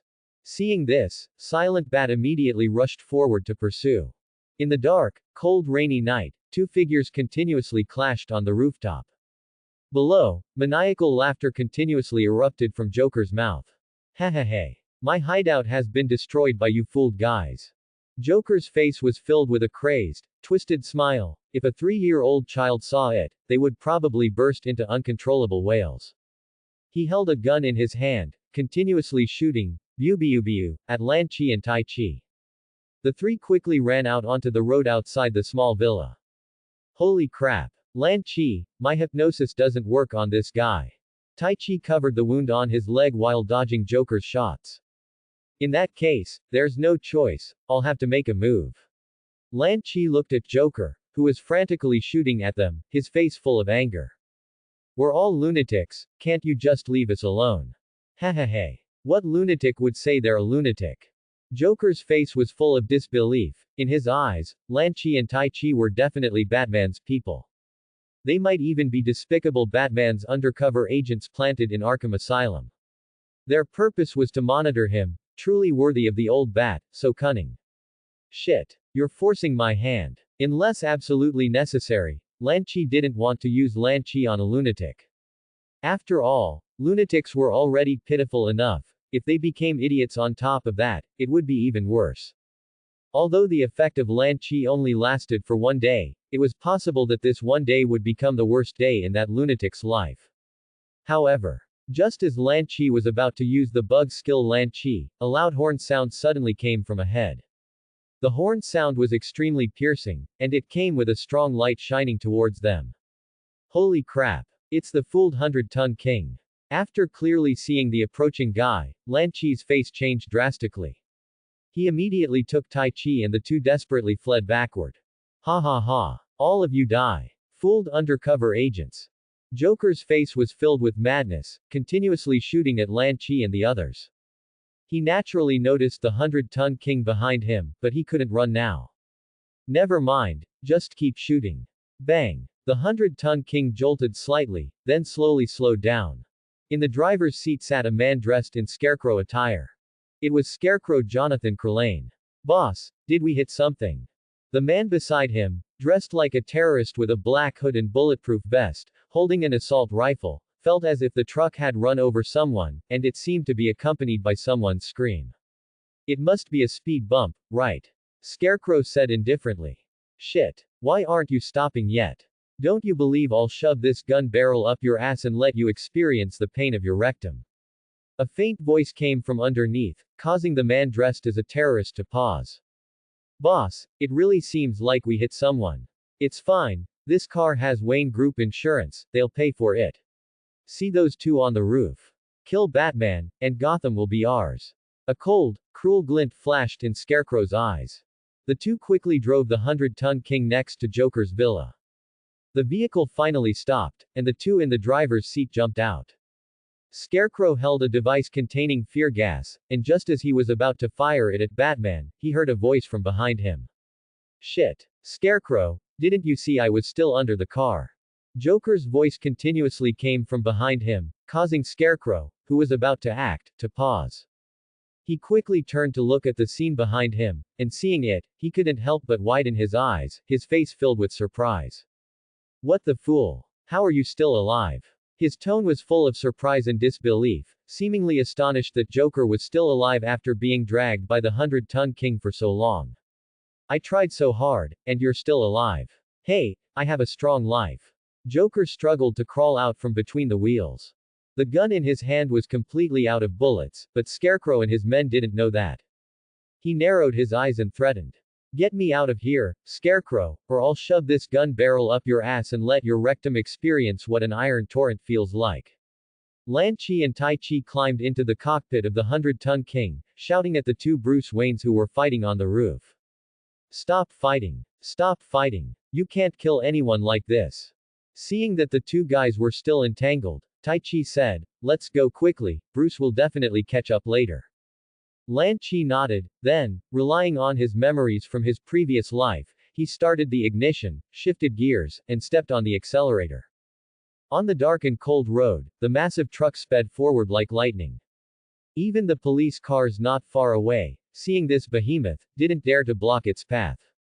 This was because the truck was simply too heavy and too large, and its insurance coverage was completely sufficient. I told you, driving this car away was the wisest choice. We're invincible in this East District of Gotham, it's just a pity we can't walk sideways, Lan Chi said, pressing hard on the accelerator and turning to Tai Chi beside him. But you seem to have hit someone, Lan Chi. Tai Chi felt the car shaking a bit, with constant bumps. Where did you get a 100-ton king like this? The voice of Silent Bat reached the ears of the two psychiatric patients. When he saw the two psychiatric patients driving the 100-ton king, he was utterly bewildered. He had originally been enjoying his fight with Batman on the roof, but then a large truck appeared out of nowhere, its blinding headlights almost causing him and Batman to miss their punches. And when Silent Bat saw the two psychiatric patients take the opportunity to climb into the cockpit of the 100-ton king, for a moment, he was bewildered. But after his bewilderment, he broke off his entanglement with Batman and returned to the two psychiatric patients. Oh, it's not ours, it's Director Curlane's. No, in this world, he's Scarecrow, a heinous criminal, Lan Chi said, his face full of deep hatred. Tai Chi and I drove this 100-ton king away while he was confronting Joker. As he spoke, the 100-ton king slammed into two black people who were about to rush into an alley to rob someone. You hit someone. Silent Bat said quietly. It's fine, they're all criminals. This is Gotham's East District. People on the street are either committing crimes or on their way to commit crimes. Lan Chi didn't care at all. He already knew what this place was like. Since he and Tai Chi entered this parallel world, they had been robbed no less than 6 times in this place, and some people even tried to romantical assault him and Tai Chi. This was simply too perverted, they didn't even spare psychiatric patients. This counts as us doing a good deed for a while. The police here would probably praise us and even give us a banner of commendation. Silent Bat. Why don't I know the police would give us a banner of commendation? So where are we going now? Tai Chi asked, touching his pointed head. Let's find a place first. Lan Chi answered while turning the steering wheel. In fact, he didn't know where to go either. This Gotham was too chaotic, somewhat similar to the Gotham in his memory, but not much. He even felt that this Gotham was a bit off. After all, the bugs he had seen before were too bizarre and abstract, far more abstract than the original Gotham. The 100-ton king sped along, quickly reaching the vicinity of a low-lying slum in the East District. This should be enough. The police haven't followed us. Lan Chi immediately took Tai Chi down, while Silent Bat had already jumped down, even having already knocked down 2 guys who were about to rob them with guns. Take these 2 guns. Silent Bat handed the confiscated pistols to Lan Chi and Tai Chi, and the few of them quickly walked into an abandoned factory they had already spotted. The entire factory looked eerie and deserted, with no one around, only a huge rusted sign on the exhaust pipe outside the factory, continuously being drenched by the gloomy rain. It had the 3 capital letters, ACE, written on it, and the paint was gradually dripping with the rainwater, like someone's blood and tears. Phew, finally safe for a while. Lan Chi quickly walked into the chemical factory, constantly shaking his head to shake off all the rainwater from his hair. The 2 psychiatric patients were soaking wet and very uncomfortable. I need to find a warmer place quickly, otherwise it won't be good if I catch a cold tomorrow. Tai Chi felt a bit cold all over, and even his vision seemed to be filled with hallucinations. His parents had turned into the Mad Hatter from Alice in Wonderland, cackling wildly at him, a psychiatric patient. So scary. Tai Chi's pupils suddenly constricted, his face filled with an expression of terror. Slap. Suddenly, a big slap landed on his face, making him snap back to reality. The hallucinations before his eyes completely disappeared, no longer visible. What happened just now? Did I have another episode? Tai Chi asked, looking at Silent Bat. The other party had just retracted his arm, so it must have been Bruce who hit him. We both inhaled some unknown gas just now, Silent Bat said in a deep voice. It caused some terrifying illusions. He recalled the scene he had just witnessed. It was truly terrifying. The Wayne family and Elliot family in Crime Alley were all dead, and only he survived. And the murderer was actually Lan Chi, the guy who could summon his parents, and then he summoned his parents and the Elliot family, choking him and asking him why he left Arkham Asylum. Holy fool. This was truly a terrifying illusion. I'm not a psychiatric patient. Impossible. You quack doctors, this is what a psychiatric patient is. Suddenly, Lan Chi's loud shout came from the side, interrupting their thoughts. Lan Chi's face was flushed, showing an angry expression, and he even started to take off his clothes. How could I not know if I'm a psychiatric patient? I've had so many hallucinations, and I even studied at Arkham for 2.5 years, and you say I'm not a psychiatric patient. Quack. You're a pure quack. Just like Jonathan Crelane. Scarecrow, hiding in the dark, was stunned when he heard this. Wait, how am I involved in this? Did these people absorb the fear gas and also see him, Scarecrow? Thinking of this, Scarecrow couldn't help but snort lightly. He hadn't expected that as Gotham's super criminal, he could still make these psychiatric patients from Arkham Asylum feel fear. This truly made him feel delighted. However, Crelane, you dead quack. You can't even cure my mental illness, and you call yourself a psychology professor, you. Your whole family. I wish you never have a son. Hearing these words, the smile on Scarecrow's face turned to astonishment in a mere second, then surprise, and finally anger. However, Lan Chi was still going on. Your mom. Crelane, you're just your ancestors were prostitutes. You're also you've been played out. Hearing these endless insults, Scarecrow's face turned green and then purple. Holy fool. Does this psychiatric patient hate him that much? Motherfool. He decided, he would catch this guy and use him for fear experiments. To create the most perfect fear gas and plunge this fooled psychiatric patient into endless fear. Thinking of this, his lips curled slightly, revealing a cold expression, and he was about to look up at the fooled psychiatric patient in front of him, to remember him in his mind. However, a dark chest plate blocked his entire vision, and the blood-red bat symbol looked exceptionally hideous and terrifying. He was stunned for a moment, then slowly looked up. A face wrapped in bandages, with sharp features, was smiling at him. The corners of his mouth were almost stretched to his ears, and the smile on his face was incredibly chilling. Just like a demon about to devour humans. Scarecrow. Fool. Clap. Clap. Clap clap clap. Tai Chi wanted to wake Lan Chi, but every time he slapped him, he received an even stronger slap in return. Unbeknownst to them, both Lan Chi and he had one side of their faces swollen high. And the two of them kept slapping each other. Lan Chi, are you awake? Tai Chi slapped Lan Chi's left cheek. I'm awake. Lan Chi slapped him back with even more force. This slap directly made Tai Chi dizzy, seeing stars. What did you see just now? Silent Bat walked out of the shadows, holding a man wearing a scarecrow mask. Just saw a bunch of quacks, Lan Chi replied. Thinking of this, he got angry. Fool quacks, they couldn't even diagnose whether he was mentally ill. They actually said he wasn't mentally ill.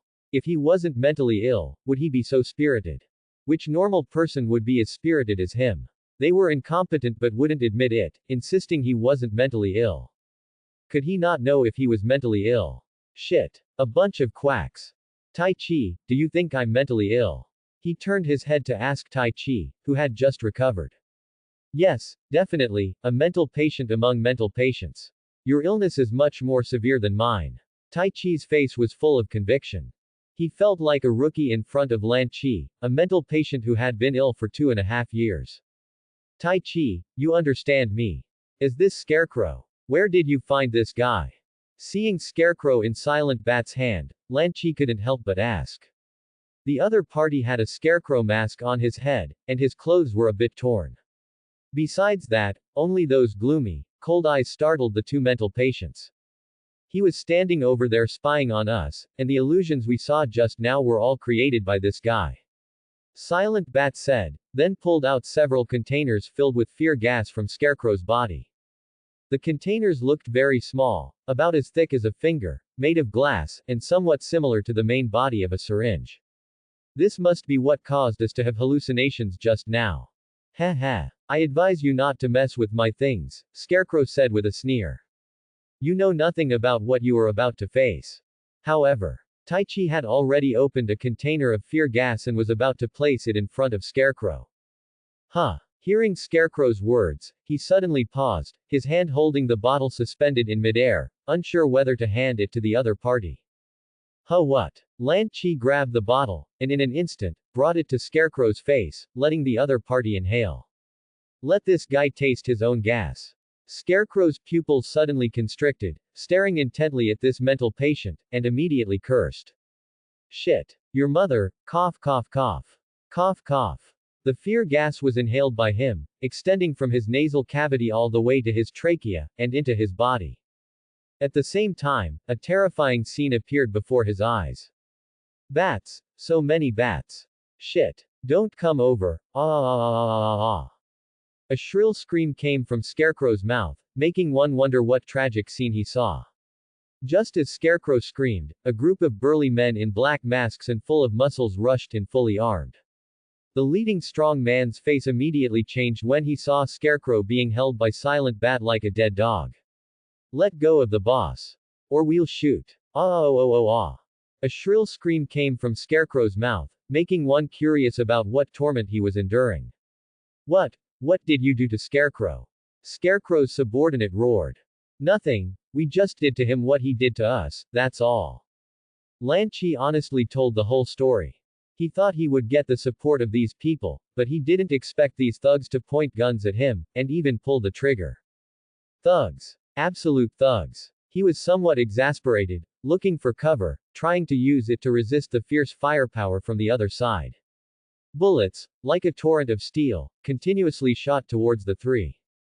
Bang. Bang. Bang! The ground and the huge chemical barrels were continuously shot, and even the ground next to Scarecrow, who was lying on the ground, was hit by bullets, making a bullet hole 1 centimeter in diameter.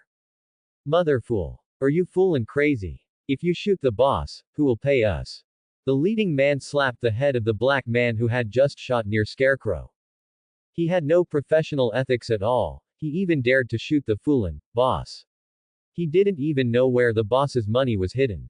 If the boss died, everyone would starve. This firepower is too fierce, can you go and deal with them? Lan Chi looked at the silent bat next to him, his face full of hope. I'm sure with your identity as a top student graduated from Arkham University, you should be able to take down those fully armed men with just a slight effort. Silent Bat looked at the hail of bullets behind the chemical barrels. The ground was almost full of bullet holes, and the originally flat concrete ground suddenly became pitted. Even the 2-centimeter thick steel chemical barrels were covered with bullet marks. If a person went out, even with a bulletproof vest, they would probably instantly become a corpse, right? He silently shook his head. The firepower is too strong, and I am a human, not a god. You can be a god. Silent Bat opened his mouth, but after thinking about it, he still didn't say it. Can this thing be true just by saying it? Then if I say you're a pervert, you. Forget it, Lan Chi really seems to be a pervert. They seem to have stopped firing. Hearing that there were no more gunshots from the opposite side, Lan Chi's face immediately lit up. Tai Chi, why don't you go out and see if they've run out of bullets? He tried to persuade Tai Chi to go out and see, and by the way, test the firepower of those guys. After all, Tai Chi was a genuine mental patient, and also an old Gotham true Black Flag, although not this Gotham, but he believed that he would naturally be familiar with this kind of thing. Don't worry, Lan Chi, I have a way. Tai Chi gave Lan Chi a, leave it to me, expression, and then began to shout at the top of his lungs. Hey! Have you all not eaten? Why did you fight for so long and then go silent? Are you out of bullets? Or are you impotent? Shit. Are both your eyes foolin' blind? You only excrete waste, and your marksmanship is foolin' terrible. You've fired hundreds, even thousands of bullets, and not a single shot has hit us. You're just foolin' awful. Even if my fellow patient didn't use his hands, he'd shoot more accurately with the gun down there than you, and be more lethal than you sour radish fools. Holy shit. You poor fools, it's so late and you're still shooting for others, and it's not even your own gun, and you can't even hit anything. Hurry back and see your wives, otherwise. Before Tai Chi could finish, a torrent of bullets, far more intense than before, roared towards them. Countless flashes of fire spewed from the muzzles, and bullets, as if free, shot onto the ground and chemical barrels. The fierce firepower even directly penetrated the 2-centimeter thick wall of the chemical barrel, hitting directly into the second wall. Cracking sounds continuously came from the front, getting closer and closer, making the few people's scalps tingle. See, they still have bullets. Hearing the continuous gunshots, Tai Chi showed a silly smile on his face. Shit. Tai Chi, your attack power is too strong. Lan Chi stared wide-eyed at Tai Chi, who had an honest smile, as if he had met this guy for the first time. Silent Bat looked at these two guys speechlessly. Let's quickly find another cover, otherwise, those guys' bullets will soon hit you hard and open a blood flower. He felt that the only thing he had in common with his parallel world self was having to worry too much. He had to worry about these two unreliable mental patients, while his parallel world self had to worry about the child named Robin. Bitter, too bitter, this life is too foolin' bitter. I think I made a mistake, Alfred. That child Jason is losing himself, he treats criminals as if he wants them dead. Sitting on the green sofa, Bruce Wayne's face was filled with sorrow. Though he was Gotham's Dark Knight, Batman, he still found himself in a difficult position when it came to his adopted son's education. The butler, Alfred, looked out the window, seemingly recalling past events, and slowly replied. I have also noticed that young Master Jason has been a bit off lately. He has recently started avoiding talking about his deceased parents, and I have seen him crying in front of his parents' portraits many times. When he sees me, he hides those photos in his room and then refuses to talk to me. Bruce Wayne rubbed his head and sighed. from another perspective, I could have made him Robin before his parents' death, but it's all too late. Becoming your assistant cannot help a young man overcome the pain of losing both parents, Alfred advised. You were the same way back then, Master Wayne. Bruce Wayne was silent for a moment, his mind recalling his past self and Jason's current appearance.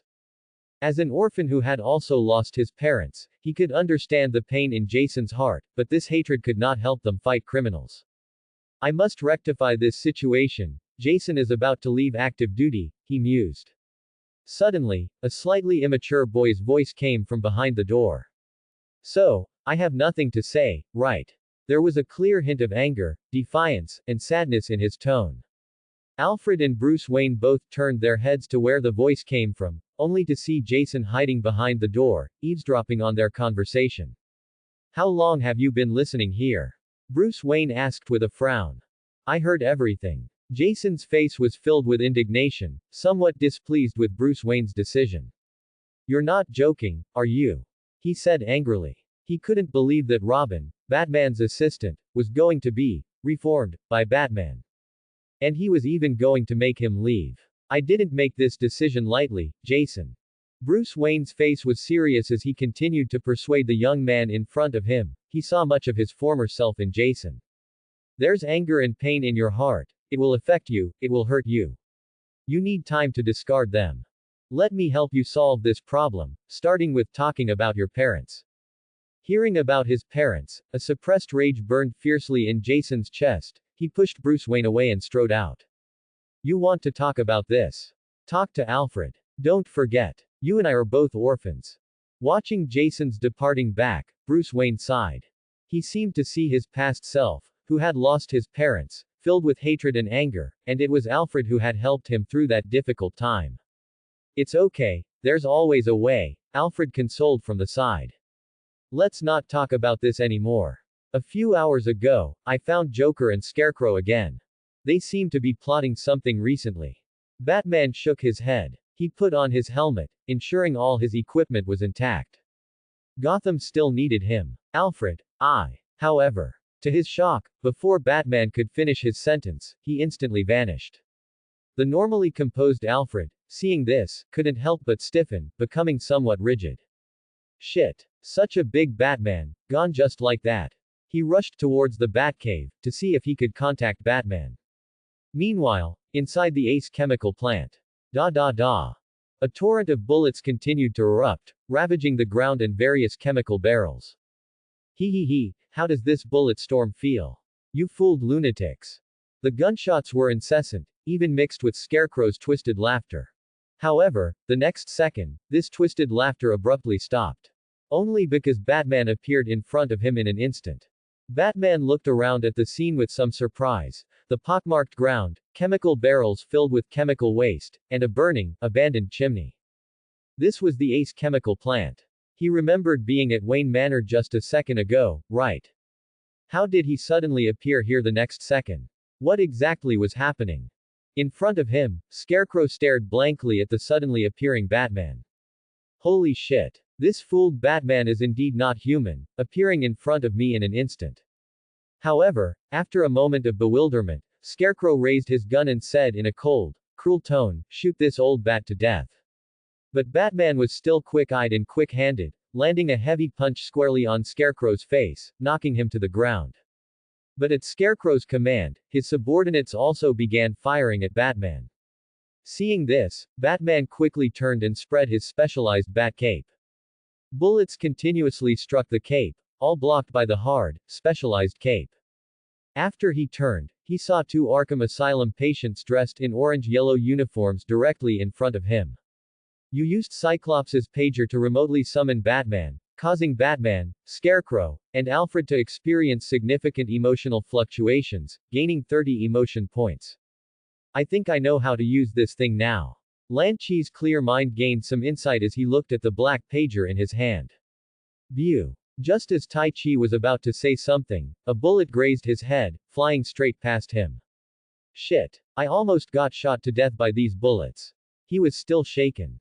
The entire chemical plant was now in chaos, with bullets flying in all directions. And Batman directly transformed into a spandex-clad pervert, using his superb fighting skills to take down Scarecrow's subordinates one by one with a single punch. Master Wayne, how are you?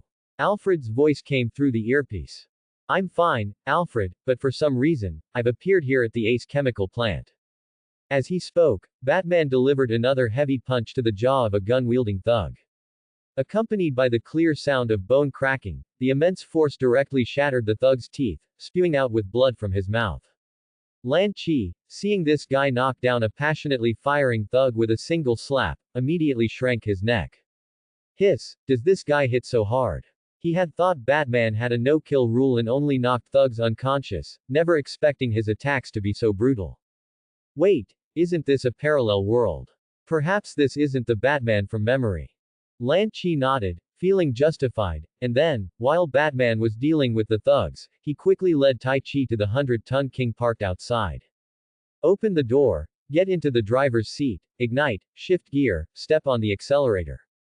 The entire sequence of actions was smooth and skilled, though the initial start was a bit jerky, which puzzled Lan Chi. Perhaps it was a soft speed bump, he mused to himself. Lan Chi, where are we going now? Tai Chi asked from the passenger seat. Let's find a place to rest first. Even for a mental patient, after such an exciting night, it's quite exhausting, Lan Chi said as he turned the steering wheel. You're right. Tai Chi shifted into a more comfortable sitting position. I just don't know why that guy Bruce wants to stay there.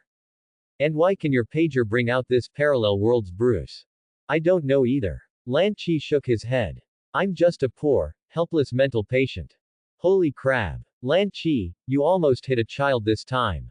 Tai Chi shouted, quickly opening the car door and getting out. This is America. Hitting an underage child is a crime. But I'm mentally ill. Lan Chi said with an innocent face, unbuckled his seatbelt, got out of the car, and walked to the front of the vehicle. They saw a dejected, unlucky-looking teenager appear before them. OMG, thankfully this guy is okay. If anything had happened, you would have been in big trouble, Lan Chi. Tai Chi said, looking relieved. Even if something happened, I would be fine. First, I'm mentally ill, and second, this is a parallel world. Lan Chi quickly walked up to the teenager and said, young man, it looks like there's a looming fey in your eyes. The dejected Jason looked up and saw two mentally ill patients in orange Arkham Asylum uniforms appear before him. He instinctively wanted to drive these two mentally ill patients away, but then he thought about how pitiful they were and ignored them. Oi, kid, what are you thinking about? Lan Chi asked curiously. It's so late, why is there still a kid walking around near this eerie alley? Aren't you afraid of encountering a robber with a big handgun and getting thoroughly robbed? Exactly, if it weren't for our good eyesight, we would have almost run into you, Tai Chi chimed in from the side. Nothing. Jason remained dejected, looking at his parents and his old apartment, the two familiar faces appearing in his mind. Unfortunately, he would never have the chance to see them again. You look a bit down. Did something happen? Seeing a big, unlucky, written all over Jason's face, Lan Chi realized that the teenager must have encountered something terrible. Sometimes, an incredibly awful and utterly unlucky day can change a person's life. Did you encounter something in life? It's okay, Tai Chi also tried to console the teenager. I used to be like you. Life slapped me, and I couldn't take it. I slapped a steel pipe, and the steel pipe remained hard. That's when I knew, perhaps the steel pipe in the ward was more suitable for being a person than I was. As he spoke, a look of reminiscence appeared on Tai Chi's face. He seemed to be recalling his time in the Arkham Asylum ward. However, when Jason heard his words, his expression immediately became a bit off. No, who would use a steel pipe from prison to counsel someone? But Lan Chi, who was next to him, thought it made a lot of sense. After all, Tai Chi used to be a highly intelligent mentally ill patient, almost a genius. It was only because he was affected by Lan Chi too many times that he became like this. Sometimes, being a bit abstract is quite normal. Tai Chi didn't know what the two of them were thinking, and he continued to speak to himself. When I was locked up with mentally ill patients, the steel pipe was incredibly hard, but when I met someone I liked, I didn't dare to make a sound. So, to make life more enjoyable, you need to harden up and face any difficulties head on.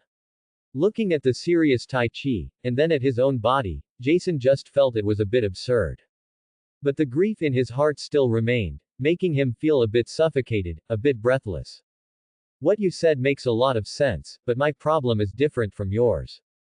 Jason shook his head, his face still dejected, looking like a poor, helpless teenager who had lost his parents.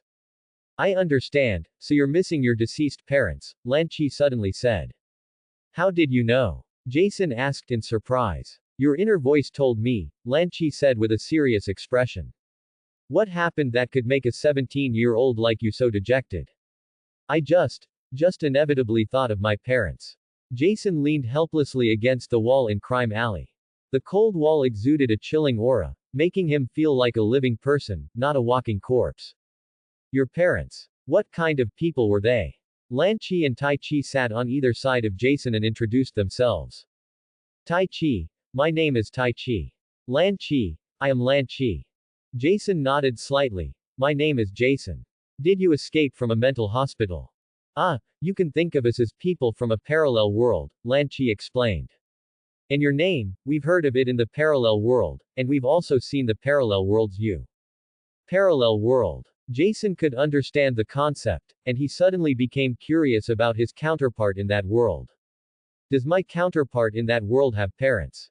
Of course not, what are you thinking? Lan Chi shook his head. Why don't you tell us about your parents? Perhaps I can help you. Hey, what can you help me with?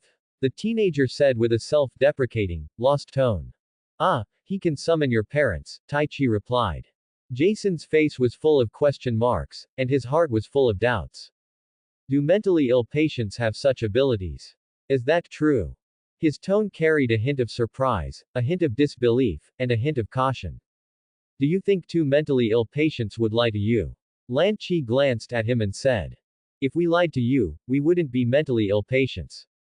Seemingly seeing the serious expressions on Lan Chi and Tai Chi's faces, Jason sighed. Past memories immediately surged towards him like a tide, completely enveloping him. My mom's name is Catherine Todd. She loved me very much and always wanted to give me the best of everything. My dad was Willis Todd. Although he was a criminal, it was out of necessity.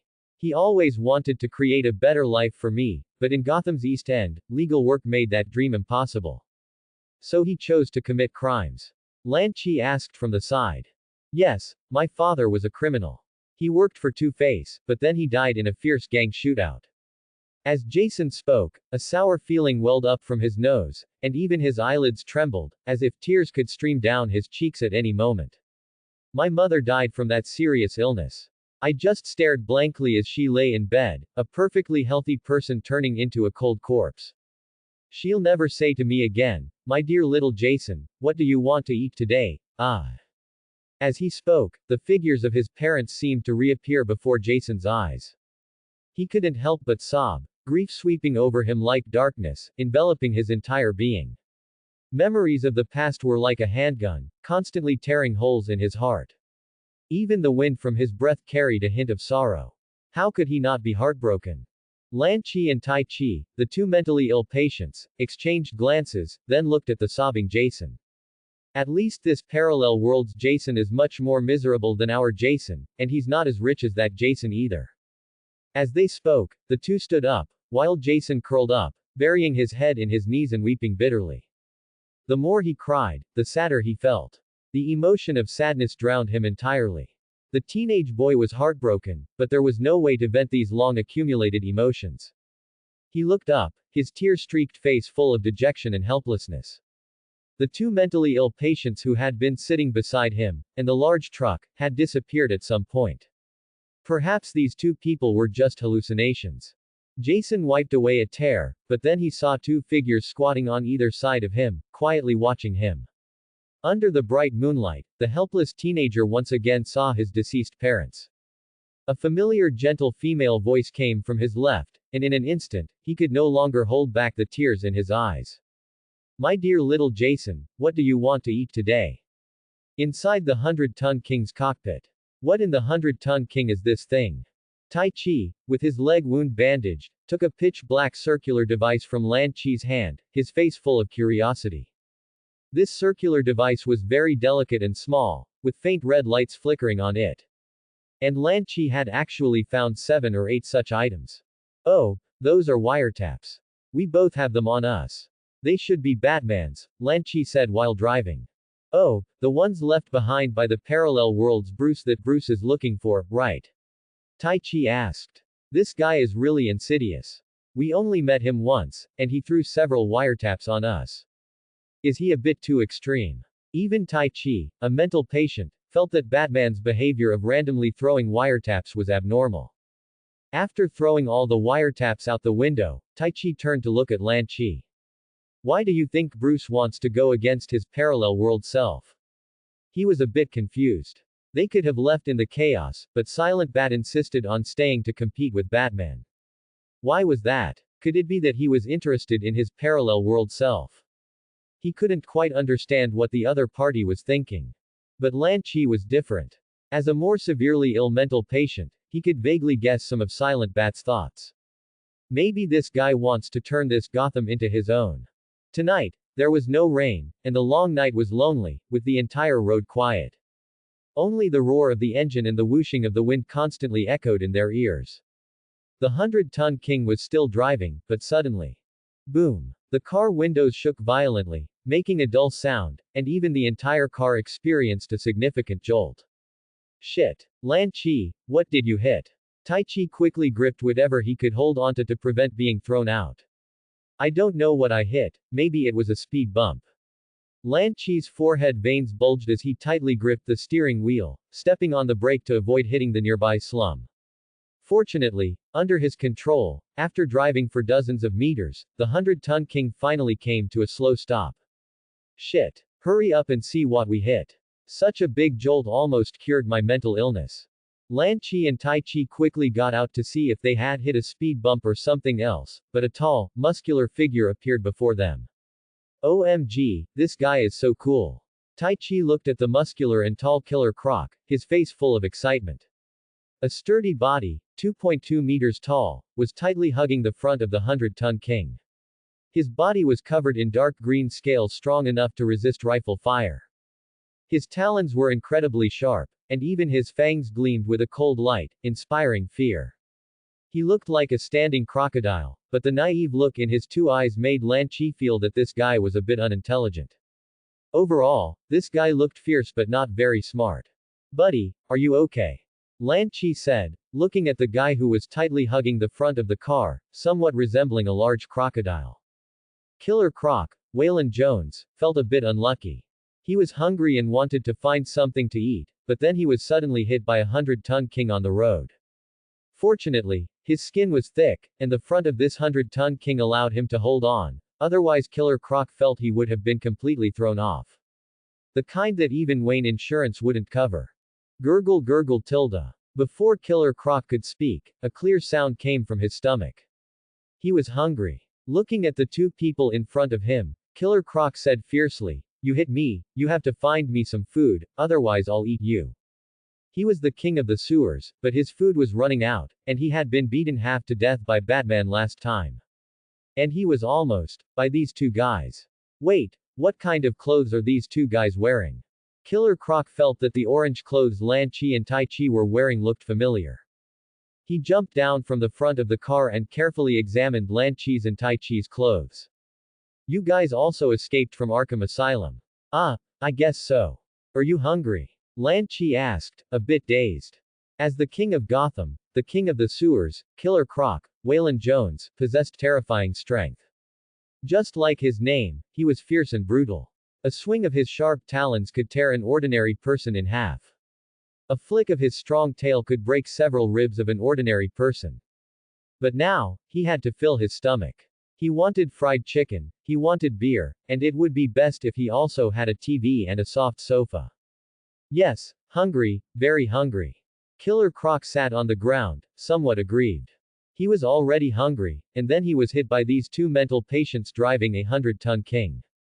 This made Killer Croc feel that today was incredibly terrible. But this terribleness only lasted for about 10 minutes.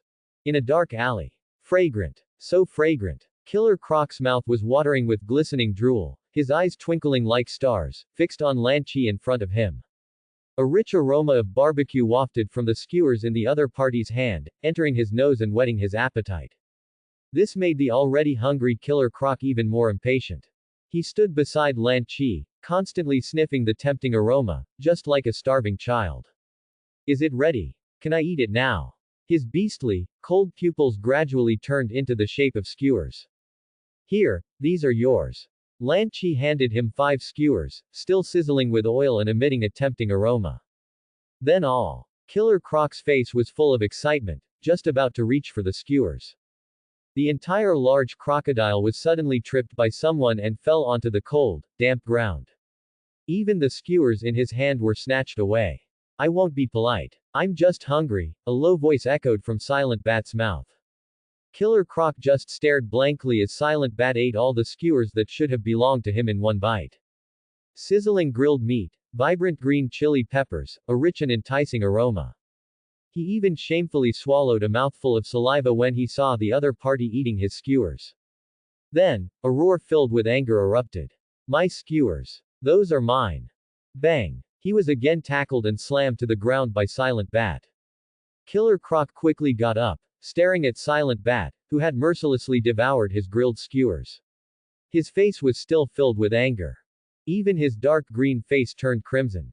Anger, immense anger filled his heart, like a bomb about to explode.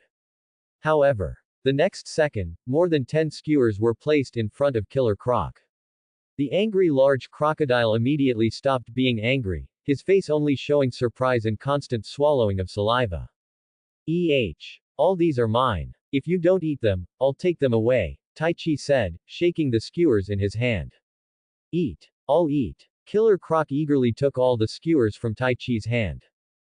Fragrant, so fragrant. Lan Chi, where did you get so many skewers and this charcoal grill?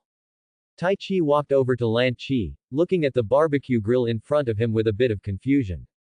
Oh, I brought them when I left the Ace chemical plant. Those skewers are all made of killer rat meat, Lan Chi immediately replied. Silent Bat, who had just eaten the skewers, suddenly paused upon hearing this. Made of killer rat meat. His voice trembled slightly. Of course. Killer Croc eats killer rats, so of course, they're grilled with killer rat meat, Lan Chi said matter-of-factly. Silent Bat. He had no time to complain in his mind. He immediately bent over and began to vomit uncontrollably. He would never snatch other people's food again. Killer rat meat can be grilled this fragrantly. Killer Croc said indistinctly while eating the skewers. Although he often ate killer rats, it was raw. Not only did it taste bad, but it also had a strong stench, incomparable to the skewers in front of him. Lan Chi turned to look at him, just about to say, my cooking is very good. If you like it, I'll cook for you. However, the 2-meter-tall giant green-skinned killer rat held the grilled killer rat meat skewers with both hands, eating with relish, completely unaware of what had happened. Lan Chi's face was full of disbelief, and even his calm and indifferent eyes couldn't help but widen. Holy shit. Why did my grilled killer rat meat skewers make Killer Croc turn into a killer rat due to a bug? Promise me, next time you roast something, tell me what kind of meat it is first. Silent Bat spat for a while before standing up and looking at Lan Chi. But when he thought about how he had just eaten sewer rat meat, the young master of Wayne Enterprises couldn't help but feel like throwing up again. I hadn't had a chance to say anything, and you had already eaten it. Regarding Silent Bat's attempt to shift blame, Lan Chi stated that he was not a scapegoat. How do we get back now? I'm kind of missing Dr. Harleen and Elliot, Tai Chi said, sitting beside them. Are you really missing Dr. Harleen? Lan Chi glanced at him, his eyes full of disdain. You're lusting after Elliot's body, you pervert. Tai Chi. I just want to go back, how did it become so abnormal in your mouth?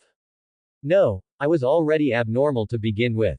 If a mental patient were normal, that would be the biggest abnormality. Anyway, I kind of want to go back.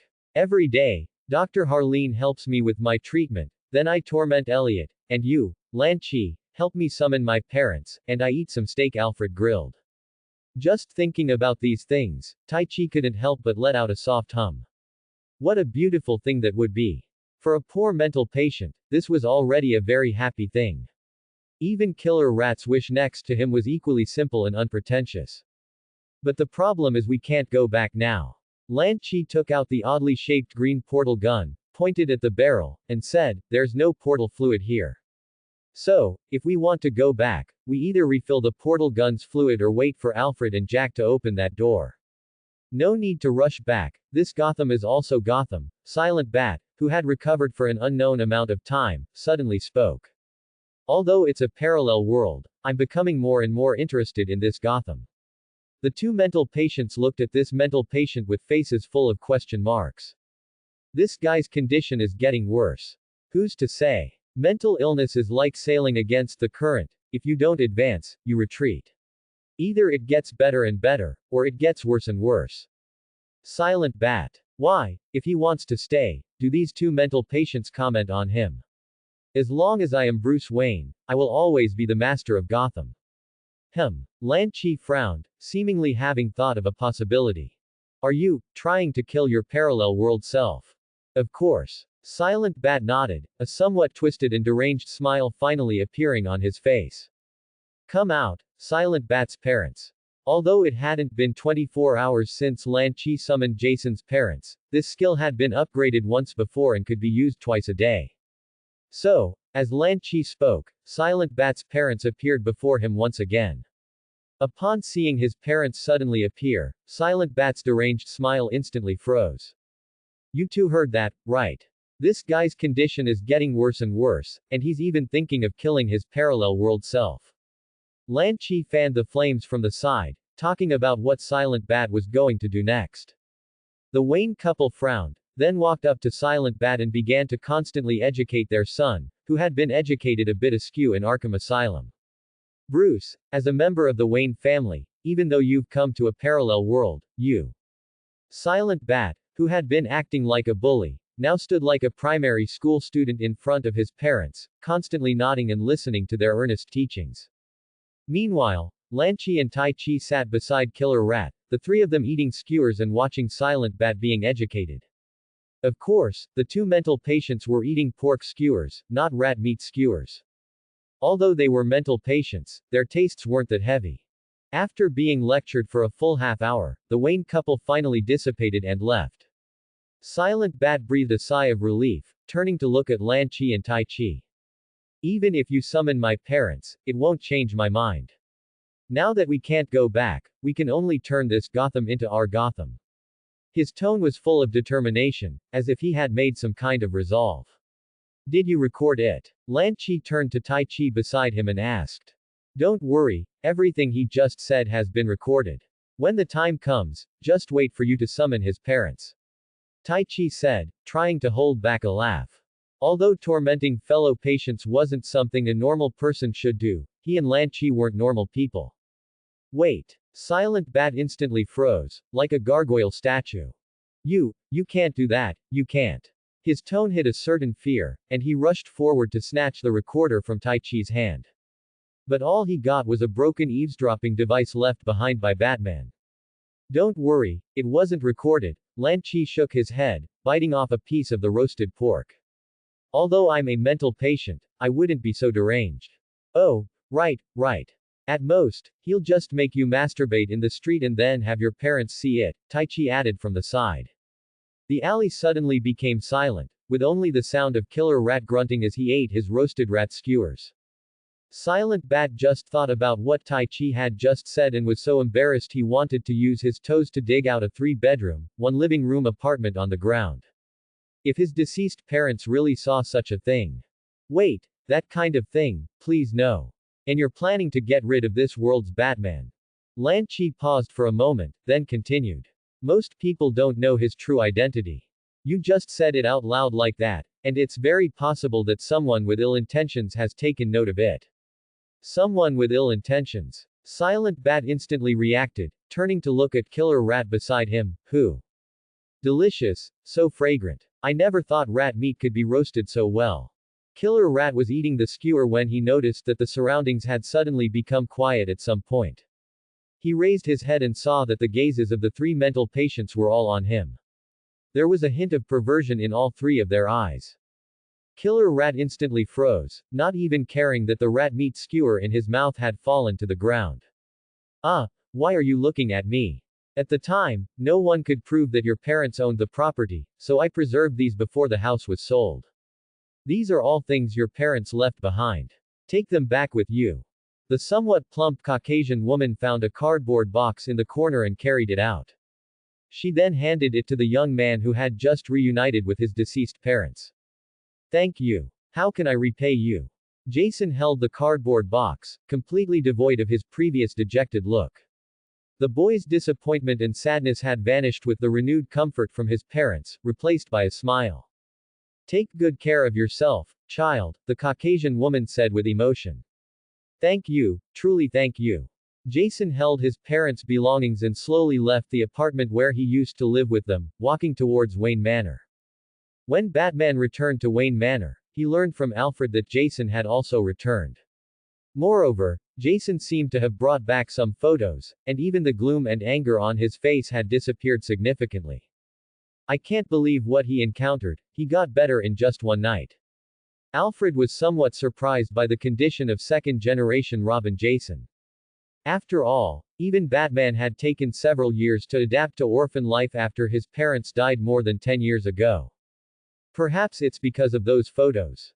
Batman shook his head, caressing the Wayne family portrait in his hand, his eyes filled with memories.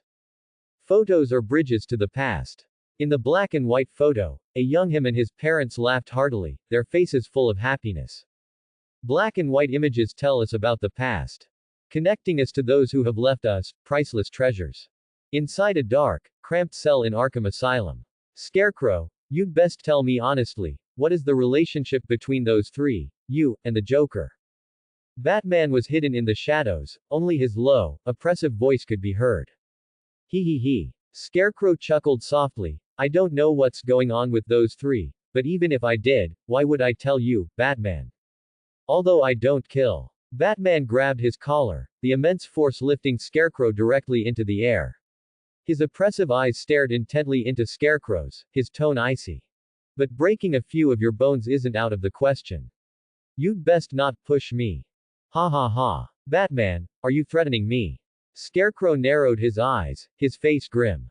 You can take it as a threat, Batman said expressionlessly. The Joker had escaped from Arkham Asylum, plotting something unknown. And his assistant, Robin Jason, had also been acting strangely recently. Although after that night, Jason was no longer as reckless as before. But perhaps due to his youthful nature, Jason still attacked criminals with heavy blows, hitting them so hard it looked like he wanted them dead. With so much chaos in Gotham City, who knew what might happen one day? He had to protect this city.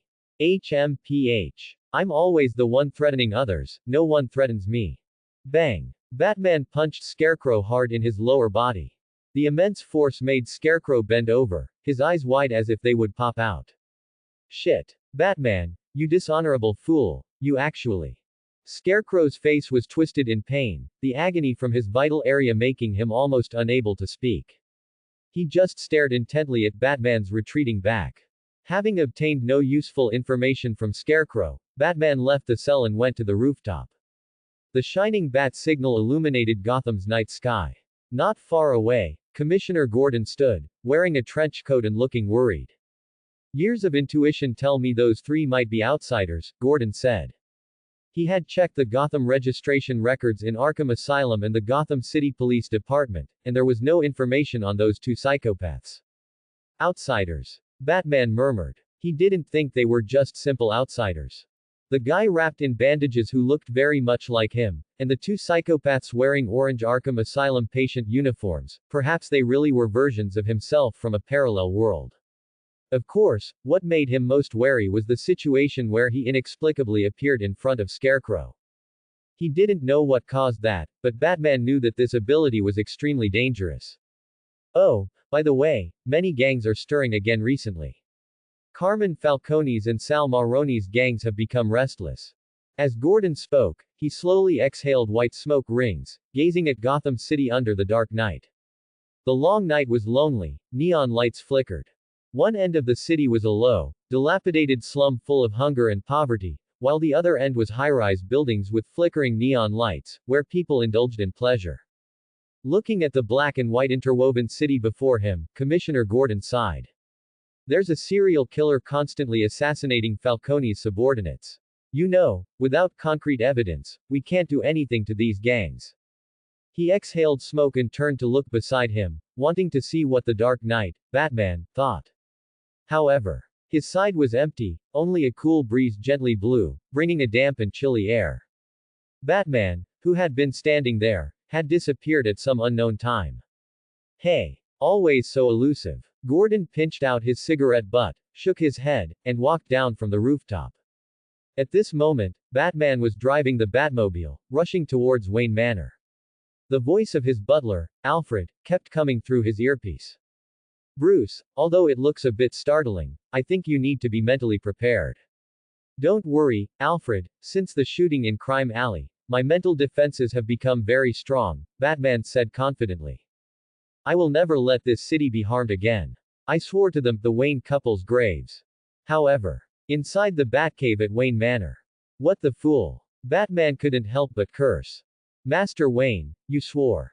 This is the first time you've sworn in almost 6 years, Alfred reminded him from the side. This isn't about swearing or not, Alfred. You know I'm well educated and don't easily swear, Batman said seriously. It was truly unbelievable, he had never imagined he would see such a scene. On the Bat computer screen, Silent Bat, who he had just fought not long ago, was being lectured by the Wayne couple. Batman's mind recalled what Lan Chi had said earlier at the Joker's villa, as well as his own conjectures. Could that psychopath have been telling the truth? Were they really all from a parallel world? This thought, once it appeared, spread uncontrollably from Batman's brain. The extremely bizarre door he saw a few months ago, and these 3 guys. Everything pointed to a parallel world. And when he saw his parallel self being lectured by the Wayne couple, a pang of sourness actually arose in Batman's heart. He took out the black and white family photo, carefully caressing it, looking at his parents' former appearance. Then he looked up at the Bat computer. In the surveillance footage, Silent Bat was talking to the Wayne couple. Could it be that he didn't experience that tragedy? His low voice trembled a little, but the old British gentleman beside him still caught something in Master Wayne's words. It was envy. Night in Gotham, calm, indifferent, and chilling. Cold rainwater with a faint acidic smell fell from the sky, intertwining with industrial exhaust under the neon lights, forming a hazy smog. Captain Boomerang, George Harkness, stood on a rooftop, looking at Gotham, which, in the misty drizzle, seemed to put on lace lingerie and reveal a sinister smile. On the street, the 100-ton king was unstoppable. A massive truck suddenly surged forward, running over several clueless robbers, splattering scarlet blood onto nearby pedestrians. The pedestrian froze for a second, then unhesitatingly pulled out a pistol and continuously fired at the 100-ton king. Bang bang bang. The incessant gunshots deepened Captain Boomerang's understanding of this city. Shit. This fooled city. Just like his 2 fooled fathers, it was disgusting. Captain Boomerang gripped his boomerangs tightly with both hands, his gaze fixed on a nearby building complex. The complex was enclosed by iron fences, and even the main gate was cast from steel. Only the words above the gate indicated what this place was. Arkham Asylum. This was the target of the current mission. Although Captain Boomerang was not a mercenary, when the money was enough, he could be. Through his earpiece, the slightly hoarse voice of the employer came through. You also have new teammates and a captain. Just wait for them. Okay, you're the employer, you call the shots. Captain Boomerang stood there waiting. Not long after, he saw a man in full armor, with a rocket launcher and a huge sniper rifle on his back, appear before him. He's your teammate. A simple sentence sounded in Deathstroke's ear. A charming Gotham scent. I don't like it here very much, Deathstroke sighed. Another one will be here soon. As the employer's voice echoed in his ear, a man in a blue and yellow combat suit appeared beside the 2 of them. Okay, now that everyone's here, you can begin. The employer's hoarse voice came through all 3 of their earpieces. This mission, from Arkham Asylum, help me rescue Harley Quinn, the Joker's girlfriend. As you wish, Joker. After speaking, Deathstroke squatted down, aiming his thumb at Arkham Asylum across the way. Then he quickly pulled out the rocket launcher from his back and loaded a missile. Are we just going to stand here and blast this asylum? Javelin, standing nearby, asked, looking somewhat bewildered by Deathstroke's actions. He only knew how to throw javelins, how was this supposed to work? Otherwise. Deathstroke looked nonchalant, continuing to assemble the RPG rocket launcher. Just now I think I saw a few tight-suited perverts standing on that rooftop, Taichi said. It's fine, no big deal. Since Silent Bat wants to fight with this parallel world's Batman, then we'll satisfy him and find a doctor to cure our mental illness at the same time, Lan Chi said excitedly, gripping the steering wheel. After all, this Gotham is also Gotham, maybe we can even find this parallel world's Harleen. Oh, she's already become Harley Quinn. Hope she can still help us treat our mental illness. As he spoke, the 100-ton king suddenly charged towards the tightly closed Arkham Asylum. And at the same time, a missile with a tail flame tore through the air, also heading towards Arkham Asylum. Boom! A tremendous roar echoed. In a brief moment, Arkham Asylum's strict defenses were destroyed by the 100-ton king and the rocket missile. Harley Quinn, dressed in the orange-yellow Arkham Asylum patient uniform, darted out of the ward, where the cell door had been bent, like a rabbit that had been caged for a long time. Her lips curled upwards, and an exaggerated smile hung on her pale face. Standing before her were two men also dressed in orange-yellow Arkham Asylum patient uniforms. The one on the left was taller, about 1.8 meters, with a slightly pale face and distinct features. His eyes, however, seemed somewhat intelligent. The other was much shorter, about 1.5 meters tall, with brown hair and a goofy smile on his face. Hey, did Mr. J send you two to rescue me? She asked. Joker. No, we're here to treat your mental illness, Dr. Harley Quinn. Lan Chi grabbed Harley Quinn's hand, and before she could react, he instantly pulled out the pistol tucked into his waistband. He pulled the trigger, firing at a fully armed guard behind her. Bang! The bullet accurately struck the guard's lower body, specifically his dick, instantly blooming with blood and triggering critical damage. The guard curled up on the ground in pain, covering his injured area with both hands, his face filled with despair. Run! Tai Chi, we've found Dr. Harley. Lan Chi pulled Harley Quinn and quickly ran outside. Wait, shouldn't you control Arkham Asylum, then let old Bat in and shock him with stun batons and Taylor guns until he's flying everywhere? Harley Quinn looked at the two mental patients in front of her with confusion. One had a somewhat pointed head, and the other was abnormally handsome. Oh, I get it. Are you two trying to take me out first, and then bring everyone else out to blow up Gotham, right? Lan Chi, how could we do something like that? Besides, escaping first and then bringing others to escape later, that just looks stupid, alright. And those guys aren't psychiatrists. Right. We'll talk about those things later. For now, taking you back to treat our illness is the most important thing. Tai Chi's face was serious, and while speaking, he occasionally pulled out his pistol and shot at the vital parts of distant guards. Each bullet fired would cause chaos, and the world would gain another heartbroken man. But I'm also a mental patient now, Harley Quinn said, a bit confused. And why aren't you killing these guys? Are you not sent by Mr. J? Of course not, we're just pitiful and helpless mental patients looking for you to treat us. With that, Lan Chi delivered another precise elbow strike to a guard who was about to open fire in front of him. Man! Accompanied by the sound of the 100-ton king's power, he quickly pulled Harley Quinn and rushed towards the escape tunnel. When Deathstroke and Captain Boomerang rushed in, they saw their target being led out by two men in orange-yellow patient uniforms. As expected of Joker, he even had another layer to his plan, Deathstroke praised. He hired the three of them to break into Arkham Asylum, then had a mental patient drive the 100-ton king to ram the gate, and another from inside Arkham Asylum bring Harley Quinn out. As expected of the most insane man in Arkham Asylum, even Deathstroke couldn't help but feel a little scalp tingling. However, his earpiece seemed to be experiencing some interference, as he couldn't hear Joker's voice on the other end at all. So, his praise for the employer naturally went unheard by the other party, meaning he wouldn't get paid more. Old man, this person is Joker's subordinate. Second-generation Robin Jason Todd, wearing only green shorts without pants, quickly rushed out and kicked Javelin hard.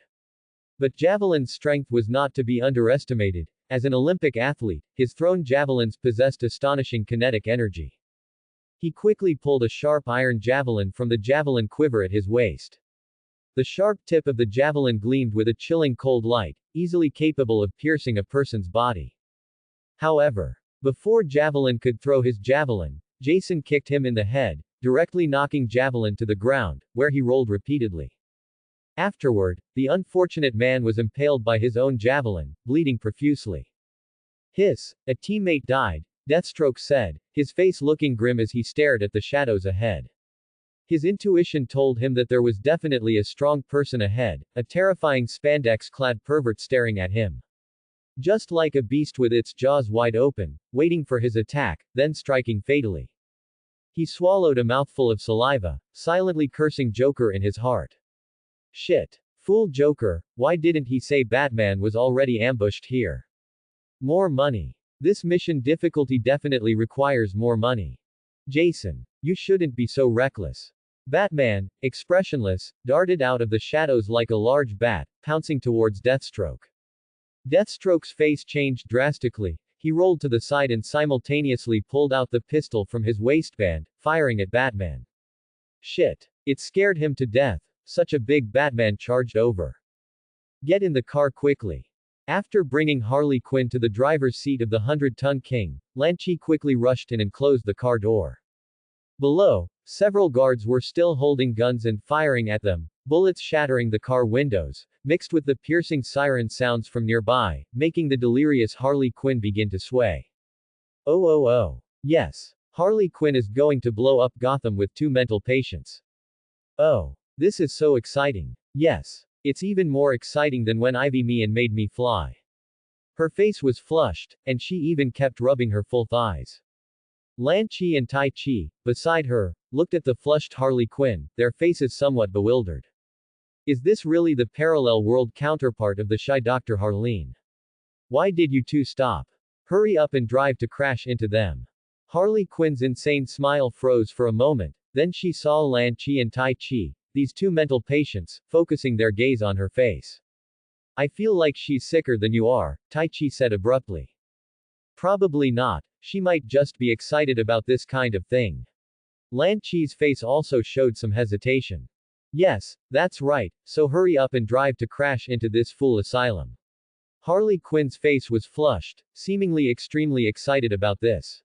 Tai Chi, it seems she's quite sick. Lan Chi, maybe it's because she has to treat mental patients, plus what Joker said before, maybe that's why she became like this. The 2 mental patients nodded, unanimously agreeing that what Lan Chi said made sense. Without the slightest hesitation, Lan Chi ignited the engine, shifted gears, and stepped on the accelerator, starting the 100-ton King. The Arkham Asylum complex was left with only a huge hole pierced through by the 100-ton King, and in front of this huge hole was Deathstroke, who was being continuously beaten by Batman and Robin. On the dark road, the 100-ton King sped along, splashing water onto nearby pedestrians. So, these pedestrians cursed and pulled out their guns, firing at the 100-ton King's tires while spewing profanities. The large truck quickly drove into a small alley. Is this your base? Harley Quinn's face still carried a hint of flush as she curiously looked at the dilapidated and gloomy alley before her. It's a simple base, I suppose. Lan Chi turned off the engine and jumped down. However, a dark gun was pressed against his forehead. Joker, with a pale face and a crazed smile, stood before him. Not only that, Tai Chi, who had just gotten out of the car, was also suddenly held at the neck by a man with a boomerang. The man had a sharp boomerang hanging on his chest and was wearing a dark blue jacket. It was Captain Boomerang, who had previously been with Deathstroke. Run. Why aren't you running? Joker's slightly hoarse voice made Lan Chi feel very uncomfortable. The slightly sour drizzle continuously dripped onto them, splashing everywhere and bringing a chilling aura. How did you find us? Lan Chi asked. Everything is part of my plan, Joker said confidently. Is that so? Lan Chi asked. What? Are you still thinking there's a 100-ton King coming towards me? Joker looked at Lan Chi with a, how is this possible, expression, full of disdain. I already knew about this place of yours. I investigated whether there were any large trucks passing by, all crystal clear. Then you're really not acting like a mental patient, Lan Chi replied calmly. I am merely extreme madness. Joker took off the safety of his pistol, his ferocious face filled with cold ruthlessness. Unfortunately, you, Batman's undercover agent, are about to die. Just as he was about to pull the trigger and say goodbye to this mental patient. You want me dead. How can I die when my illness isn't even cured?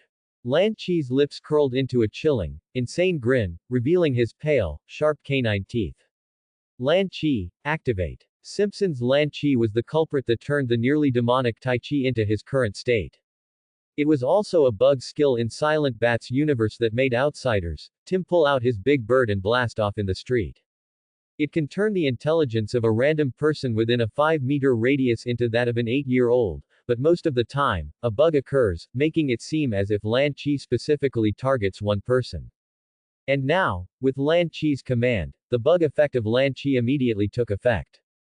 Almost instantly, the creepy smile on Joker's pale face became somewhat wise. Even his head began to gradually appear somewhat pointed in everyone's eyes. Clearly, Joker was now affected by Simpson's Lan Chi, possessing the intelligence and emotional quotient of an 8-year-old. Joker. Lan Chi snatched the gun from Joker's hand before he could react. Oh, I'm Joker. Joker touched his pointed head and said with some hesitation. I'm a super villain. I'm on the street right now. As a villain, I want Superman, random Superman, happy Superman, even unhappy Superman. As he spoke, he continuously made some abstract movements, like a teddy in heat. Lan Chi. Holy shit. An 8-year-old Joker would actually be like this. Did Simpson's Lan Chi go off the rails, or did happy Superman cheat? Why did Joker turn into a guy who wants random Superman when it was used on him? Even Captain Boomerang, who was holding Tai Chi hostage, felt his eyes were going blind when he saw his employer standing still, wildly humping like a teddy in heat. Oh shit. Harley Quinn, standing nearby, looked at the somewhat idiotic and still humping Joker, then looked at Lan Chi, blinking. I don't know him. Although they were both mentally ill, Harley Quinn felt that her Mr. J would only want to blow up Gotham, not randomly Superman on the street. Sir, I advise you to obediently put Tai Chi down, otherwise. Lan Chi pointed Joker's gun at Joker, then turned to look at the hired Captain Boomerang with an arrogant expression. You don't want your employer to be killed by me, do you? Captain Boomerang looked at this arrogant lunatic, his eye twitching slightly. Shit. Why is this guy's smile so arrogant? I really want to slap him. But the employer, Joker, was in the opponent's hands. If this lunatic accidentally killed Joker, they would not get their reward at all. You win, give Joker back to us, and I'll hand this guy over to you. Captain Boomerang said. Of course. Lan Chi said, subtly winking at Tai Chi. 1. Both took a step forward. 2. Tai Chi reached his right hand behind him.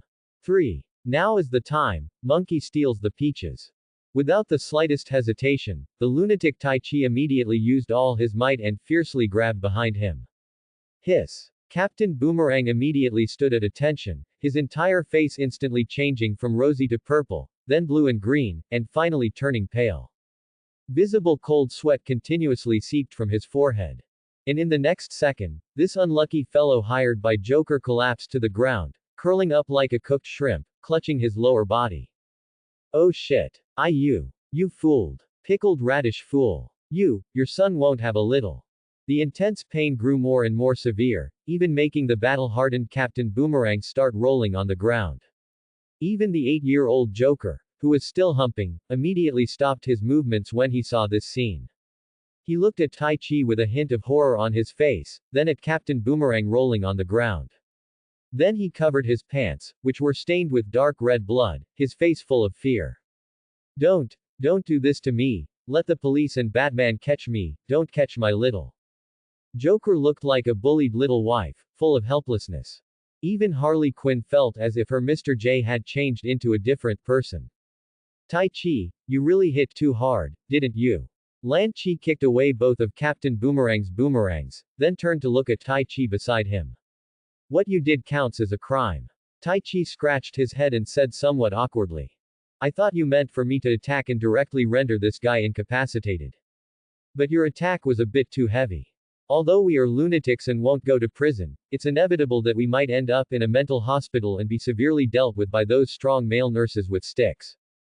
Just thinking about the scene Lan Chi described made Tai Chi feel a bit unwell. So what do we do now?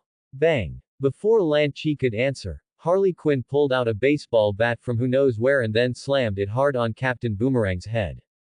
The enormous force directly knocked him unconscious, leaving only a large lump on his head. This way he won't have to endure such intense pain. I'm truly a good person. Harley Quinn was very satisfied with her action. And Captain Boomerang, as she wished, fell unconscious, no longer clutching his injured lower body and wailing in agony. Lan Chi and Tai Chi looked at each other, and in the end, neither said anything. Oh, by the way, do you two want me to help you cure your mental illness? Harley focused her gaze on Lan Chi, her face filled with that crazy smile. As for the 8-year-old Joker next to Lan Chi. Please, how could such a seemingly effeminate guy be the bold and crazy Mr. J? Yes, yes. The two terminally ill mental patients nodded, their faces full of excitement.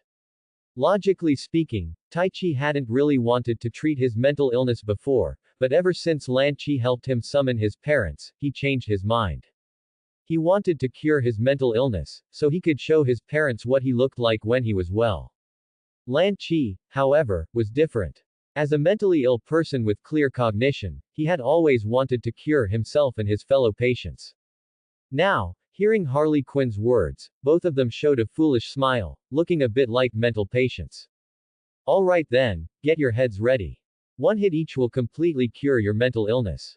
Harley Quinn said with a wild laugh. Don't worry, I'll definitely use my strongest force to help you treat your mental illness. Lan Chi and Tai Chi looked at each other, seemingly seeing the strange expression on each other's faces. Generally speaking, to help us treat mental illness, shouldn't you prepare some medicine? And some treatment methods, such as counseling us? Lan Chi asked doubtfully. That's right, that was my treatment method when I was a psychiatrist. Now that I'm mentally ill, the treatment method has become a bit more brutal, but don't worry, this is still my forte. One hit with a stick, and I guarantee your mental illnesses will all be cured by me. Harley Quinn was a bit crazy, looking as if she had taken too much. But Lan Chi had brought her out of Arkham Asylum, and he clearly knew she hadn't taken, what the hell. Such a thick baseball bat, still stained with blood, if it hit their heads, they would definitely die. It's fine, I guarantee it will cure your mental illness. Thanks for watching.